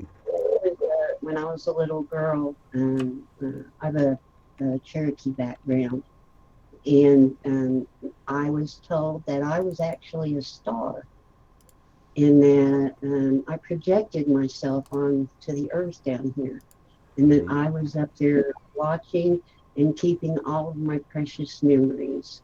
Mm-hmm. And I think that might be true. Yeah. Or close to it. I heard the concept of our consciousness being outside of us in our memories. Yeah. And that story has just dragged me around all week long. Yeah. Isn't it amazing how those little nuggets of information come to you and they keep coming to you as a little confirmation, like, nope, you weren't just thinking it. We're talking to you. We're telling you something, you know? Exactly. Shiny little synchronicities everywhere. Yeah. And the more you look, the more you find. Yeah. Exactly. I just got to remind myself to.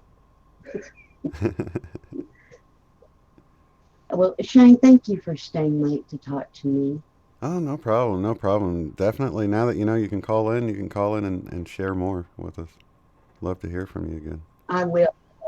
I really have some stuff I would love to talk to you about. All right. It's been waiting a long time. Yeah. Okay, all right. I love you. It's a plan. I love you too. All right. You have a good one. Soon. Okay. Bye-bye. You too. Bye-bye. Let's go. You're listening to The Love Stream.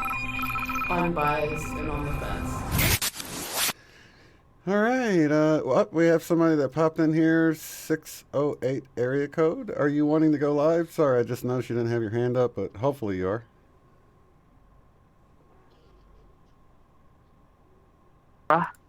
Hey, Laura, how's it going? Hey, good. How are you? Pretty good. Good. I did not expect to get on the call. I just thought I put my hand up a long time ago, so I didn't know I would get on the call. But good to talk to you. How have you been? Oh, been doing wonderful.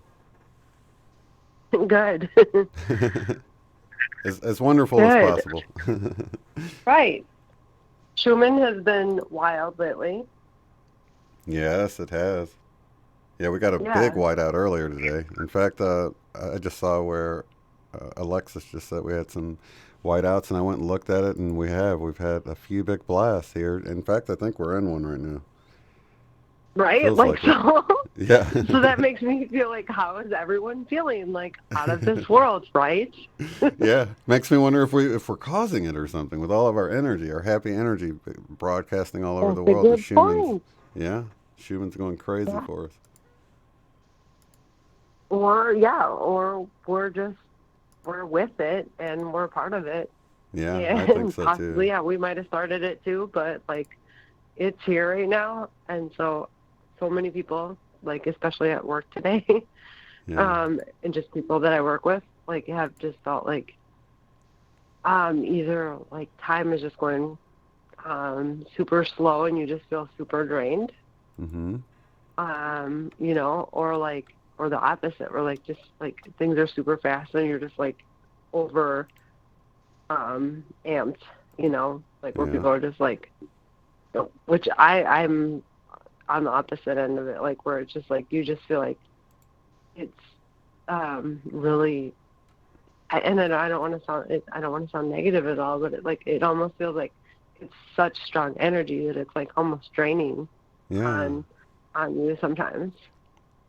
Yeah, I always recommend just taking a moment and breathing it in and try not to do anything. Or even if you feel that drained, to take a little nap, and just, I know it's hard if you're at work or something, but sometimes I'll feel it right before I'm going to go on the air and I'm like, oh my gosh, I really need like a 20-minute nap or something. But then there's always caffeine, so that helps.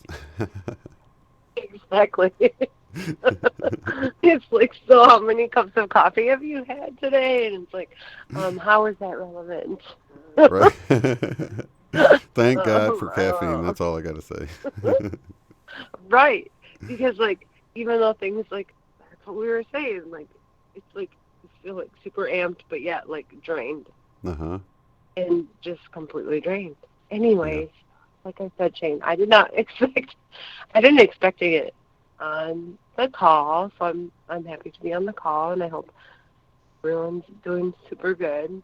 A lot of I will watch a lot of tarot readings, and I will watch for my rising, my sun, and my Venus, and so and my lunar, and so I'll watch a few different readings, and so some would be like Sagittarius, or like I'm Pisces, Aries, Sagittarius, and Scorpio. And so many of them have been on the same like pace. Where like a lot of times you'll watch a reading and it's just very specific to like one sign versus that many signs like kind of combining.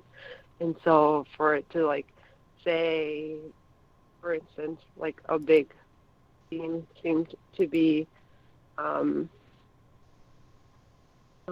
like more about taking time to just like step back from everything and allow things to be versus, I know we all try to control, or we all, not that we try to control things, but it's hard to not like want to try to control what's happening in our lives to make sure that everything happens well.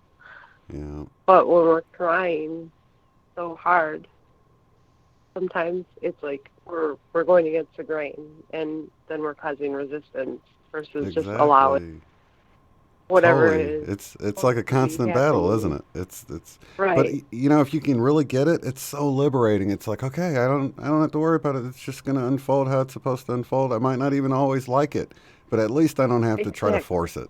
You know what I mean? And it sounds so easy because you think, okay, well, if I can just do that, then like I don't have to worry about anything. And then everyone thinks or looks at you like, oh, so you're just going to, like, let it ride, you know? Like, you're not really that worried about what you do, what's going to change it. And, you know, if you can do that legit and not worry, and you can actually not just say it, but just do it and allow things to unfold, it's life-changing. But how many people have the opportunity to just do that? To just let go and think, like, okay, well, whatever happens, like, you have to be in a really good place. You would think. You do. We all because think something, that. Right? because something new would pop up, and then you have to do it all over again. Right. Right. So we all think, like, oh, well, I someday will just let it be, but right now I can't because I have so much other stuff to worry about. Yeah. Well, that's the thing. We'll never stop. We'll never stop worrying. We'll never stop trying to control things. We'll never stop and just let it be if we always keep having a reason or an excuse to have a reason to interfere with whatever is happening or to think that, like, we have control over it. Yeah. And so when we're ultimately not letting go of control. Yeah. And I'm not saying that we need to, like, let go of control 100%. I'm just saying that as the energies get stronger, as we're seeing with the Schumann resonance, you know, and we're feeling it in our own lives daily, like, things just, you'll just wake up at, like, 2 or 3 in the morning and you can't go back to sleep.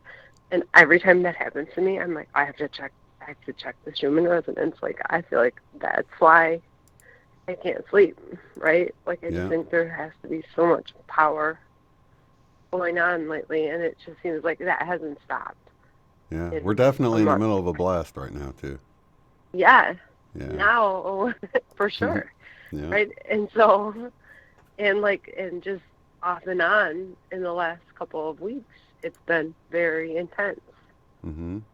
And so, I don't know, instead of, like, trying to think we have everything under control, when we start to just kind of, like, go with the flow, which is literally what is happening right now, is it is flowing and it is happening for us to just go with it. But no one, how do we just let go? How do we just say, okay, all right, I'm with this. Like, we still have to wake up, we still have to go to work, we still have to, like, do our daily lives. Well, for me, it just comes down to what do we have. For me, it's like making that distinction between what is in my control and what is not in my control. And it's like, so, you know, it's easy if it's something like, you know, pay a bill or something, you know, well, I got to pay the bill and I've got to have the money to pay the bill. But then if it's like, you know, maybe the money isn't there, then that's sort of outside of your wheelhouse if you don't have any way of making the funds, or if it's something with another person and you're like, well, that's out of my control. So it's like that gray area, I guess, where you're like, look, is there something I should be doing here or not? You know, is this in my control? Right, the circle of influence. Exactly. Like, how much can you influence in that very moment right now? Exactly. Like, okay, I know I have a bill to pay. I don't have, I know in my current physical reality, I may not have the money, and I know that in my wonderful, like, mindset, I have the idea and the feeling of knowing what it's like to have that money, to have that bill paid, the feeling of paying that bill. And so, yeah, we can law of attraction all day long and try. And so, and try to let that happen and see what happens. But how long do all or any of us ever give that law of attraction that much credit, where we give complete control versus always having to control it and say, oh, it didn't happen. See, look. Yeah. I knew it wouldn't happen, because we don't fully let go. We don't fully ever say, okay, I'm going to just turn this all the way over to anyone but me. Yeah. Take control. So, yeah, it's just coming up with that distinction between within your realm of control and what isn't, and you know, if it's a lesson you're supposed to be learning with the situation, is it something I'm supposed to be learning? Can you help me learn it so I can move beyond it? You know, so it's like, right. I don't know. So it's like and that if it's gray not, area. how do I just completely let go and give you that much faith and believe that like, it's really going to happen when I have literally zero confidence in myself in this moment to like allow this to be anything but me trying to control it. And that's where the liberation comes in, you know. I love when it's well outside of the realm of me knowing that I have zero control, that I can affect it in zero way, because then I can give it away fairly easily. But if it's like on the borderline and I'm like, look, if there's something I should be doing, please show me, you know, and it's so, yeah. Exactly. So it's like it has to get to that certain point. Yeah. I don't know. I just appreciate like everyone that that I've come across now on this channel that is here right now and kind of going through the same things where I feel like we're riding these waves of 1 minute everything seems not so bad. Yeah. And then the next thing you know, you're just like, it doesn't make sense and it doesn't feel right and it hurts or it just feels like I don't know, like more than we can handle, or it's like how are we not doing the right thing? Are we not bringing it all into fruition? But then you like when you have those moments of the higher part where it's like everything, even though you don't have any just where you just have that inner feeling, that knowing that like everything is really working out is exactly as it's supposed to be, and that nothing is out of place, and that as awkward as it feels sometimes, everything is always working out for me. And then like when you start to think that, I don't know, I think there's these waves lately that feel like it's stronger and stronger of things are really actually working out the way they're supposed to, versus that they're not. And I think for a little while in the beginning of 2020 anyways, like in January, there were just like these moments that were so strong and almost unbearable, and you just felt like things were so wacky. And now they still don't feel like 100% solidified or in place or, you know, exactly as it's supposed to be, but I feel like things feel like they're going in the right direction. Yeah. I don't know. It's just a feeling. I have no evidence. I have nothing to like prove that, but like it's just like for me, and feeling these energies so strongly in January, feeling like so almost sad in a sense, because you thought like 2020 was supposed to be so exciting and welcoming, and all these things are like going to happen perfectly, you know, and that's so early to just assume that something's going to happen in 1 month. Yeah, that is true. When we've been waiting our whole lives. Yeah, we have our expectations we have to get beyond too, you know. Yes. So when we can like let go of time being linear, or just existing at, or even putting a time frame on any of it, but just realizing that a little bit every day things seem to be going in the right direction, and they feel a little less scary or a little less hardcore as they were a month ago or a week ago even, or even a day ago. Like things just kind of start to feel they're making a little more sense. Absolutely. I hope other people are feeling like that too, because I just think like I feel like I've gone so long for feeling like so almost opposite of that, like where it's almost scary, where you feel like, is something going to change? Is something going to give? Is something going to feel better? Because we keep being hoping or feeling or told that something better is coming, but we don't see it yet. And I just hope everyone is starting to feel a little more confident too, in that something else better is coming. That there's already better energy around us, and that as soon as we start to like open ourselves up to accepting it, and as little as it may be at a time, we're expecting like maybe some huge waves or some huge flashes, and maybe that's not how it's going to come to us, but maybe if you start to just kind of go every little bit that we feel better is actually exactly what it's supposed to be, and it's all happening in the perfect timing, in divine timing, that we're so, because our whole lives right now are all about like instant gratification and things just happening like immediately, and it's so much easier said than done. Anything good takes time. A flower doesn't bloom overnight. A baby isn't born overnight. Things don't bloom overnight. So everything takes time. But we're so used these days to having to open something, to press a button, to refresh a page, and it's there, right? Yeah. And it's just not as easy as that. But it starts to feel, when you start to accept that it's not going to happen immediately, but it is happening, and it's always happening, always has been happening, and it's always going to happen as long as we're open to it happening. Then we're starting to open our eyes to letting it happen and not just trying to force it to happen. So then we're not forcing things, and things start to happen a little more in flow versus out of force.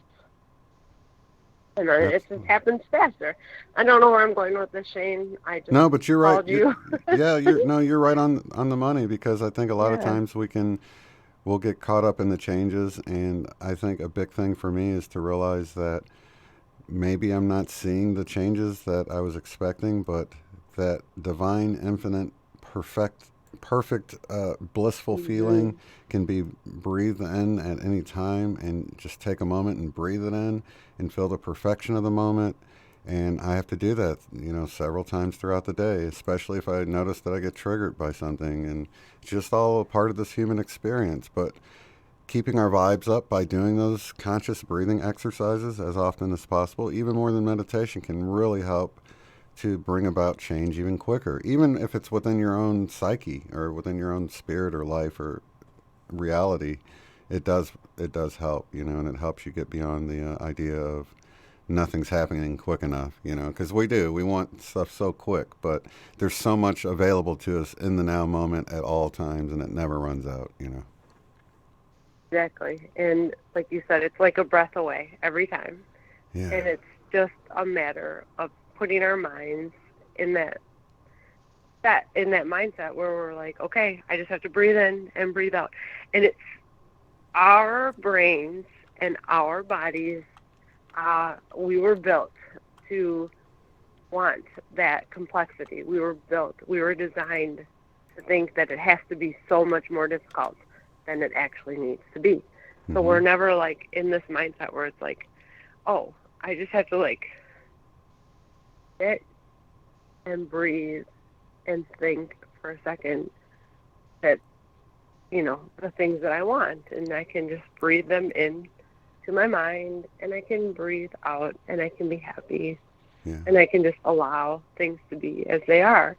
Like we're built to believe that it has to be much more difficult and complex when it doesn't. When we can just really just simply be, where we can breathe in and out and just allow, versus expecting so many changes or so much to happen when all we're doing is forcing something that's uncomfortable. Well, one of the things with manifestation that people often sort of miss is, we'll do this on accident, of course, all the time when we're worried about something, and then we bring it about because we sat there and we worried about it, and then we manifested what we were worried about, and we got in the vortex in a negative way, but on the other end we're of good things, at bringing bad. Yeah, we're totally used to doing it automatically in the negative, but we have to really consciously think. But so what it is I think we use our imagination, we imagine what it is that we want, and then we get into the vortex of what it feels like to have it, but then we sort of get caught up on the details. Well, it must unfold this way. And that's where a lot of us, I think, struggle, because if things don't unfold that way, then we begin to think it's not happening and we get discouraged and we get out of the vortex. But if you sort of get in the feeling of what you want, so for instance, maybe it's just your house is in foreclosure and you'd love to get caught up and save your home from getting evicted or whatever. So it's something huge, right? And you just get in this vortex of seeing how it's going to get done. And you imagine, well, maybe my rich uncle is going to give me the money. You know, he's got the money. He knows I'm struggling. Maybe he'll just give me a small loan or something. And you kind of get stuck on the way it's going to be solved for you. But it might not be that way. It might be a totally different person gives you the money. It might be the bank calls you and says, hey, we just started this new program and we're going to, refinance your loan or something along those lines. There's so many ways that a problem can be solved. Just resonating in the problem being solved and then letting go of the details and the expectations about how it's going to come about and leave it to the universe. That's another one of those things we were just talking about where you can let go. You're like, I don't know how it's going to happen, but when it does, it's going to feel great. I feel great right now because I know it's going to happen. And then just allow everything else to unfold for you, however it is. It might be you get a sign-on bonus at a new job or anything. There's so many ways a problem can be solved. And exactly. Every time I think I figured it out, it's like the universe goes out of its way to solve it in a different way than I thought. Just to let me know, like, it's not going to happen the way you think. When are you going to learn? Right. But that's and the biggest part about it, and this is like also with like the show or the interviews that I watch with Cynthia Sue Larson, and she discusses time and bending time, and it all comes down to just having that true like desire and love for the outcome, to the point where it's like you can't not be anything but exactly what you're desiring because you truly believe it so hardcore, because like you said, we get hung up on the details of how it's going to happen, and is it my rich uncle, and is it this or that? But when we let go of how, and we start to focus on the feeling that it brings us to know what that actual, the thing that we're desiring or whatever, how that feels in the long run, so we just feel that happiness.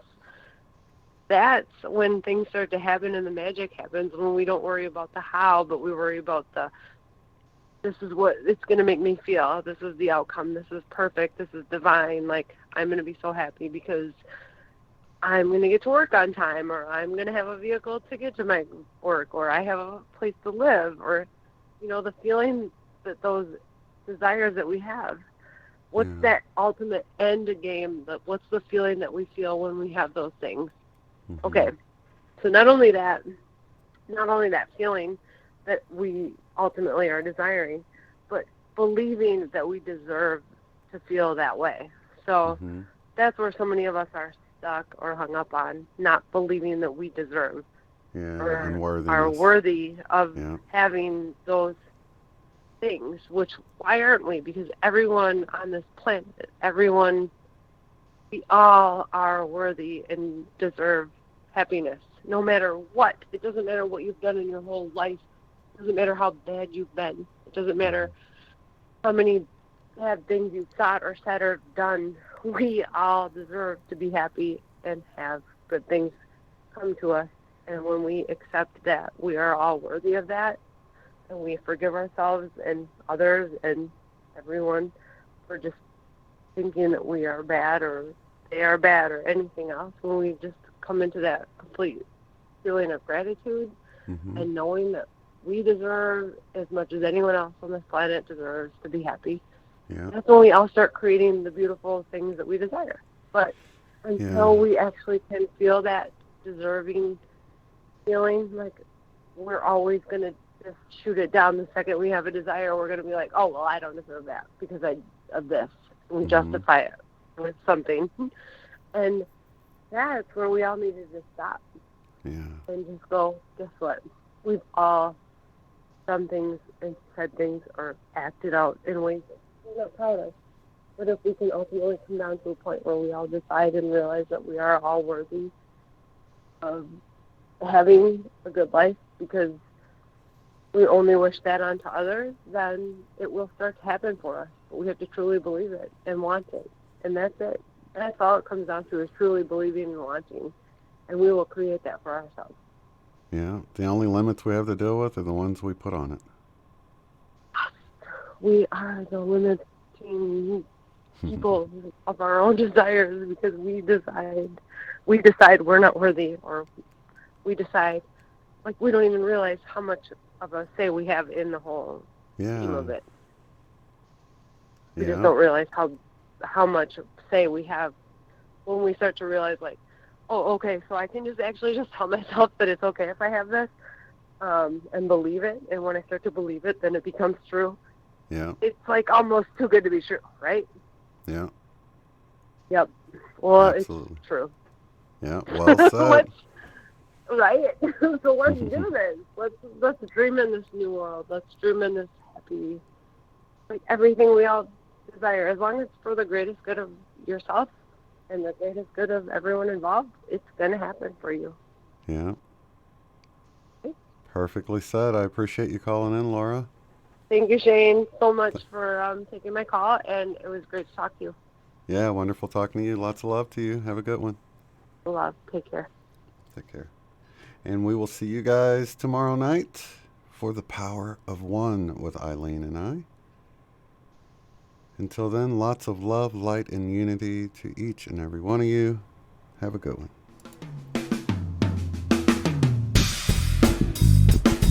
Be sure to check out the website at uotf.net. There you will find the live stream schedule displayed in your local time right there on the front page. Below that, you'll find links to take the Beyond Quantum Healing course at a discounted rate, purchase our book, Mandela Effect, Friend or Foe, in paperback or ebook, or to contact me to schedule a BQH session. At the top of the site, you'll find links to help support the work I do, access the free private forum where you can discuss organizing get-togethers in your area, Mandela effects, and more. Thank you all so much for being here.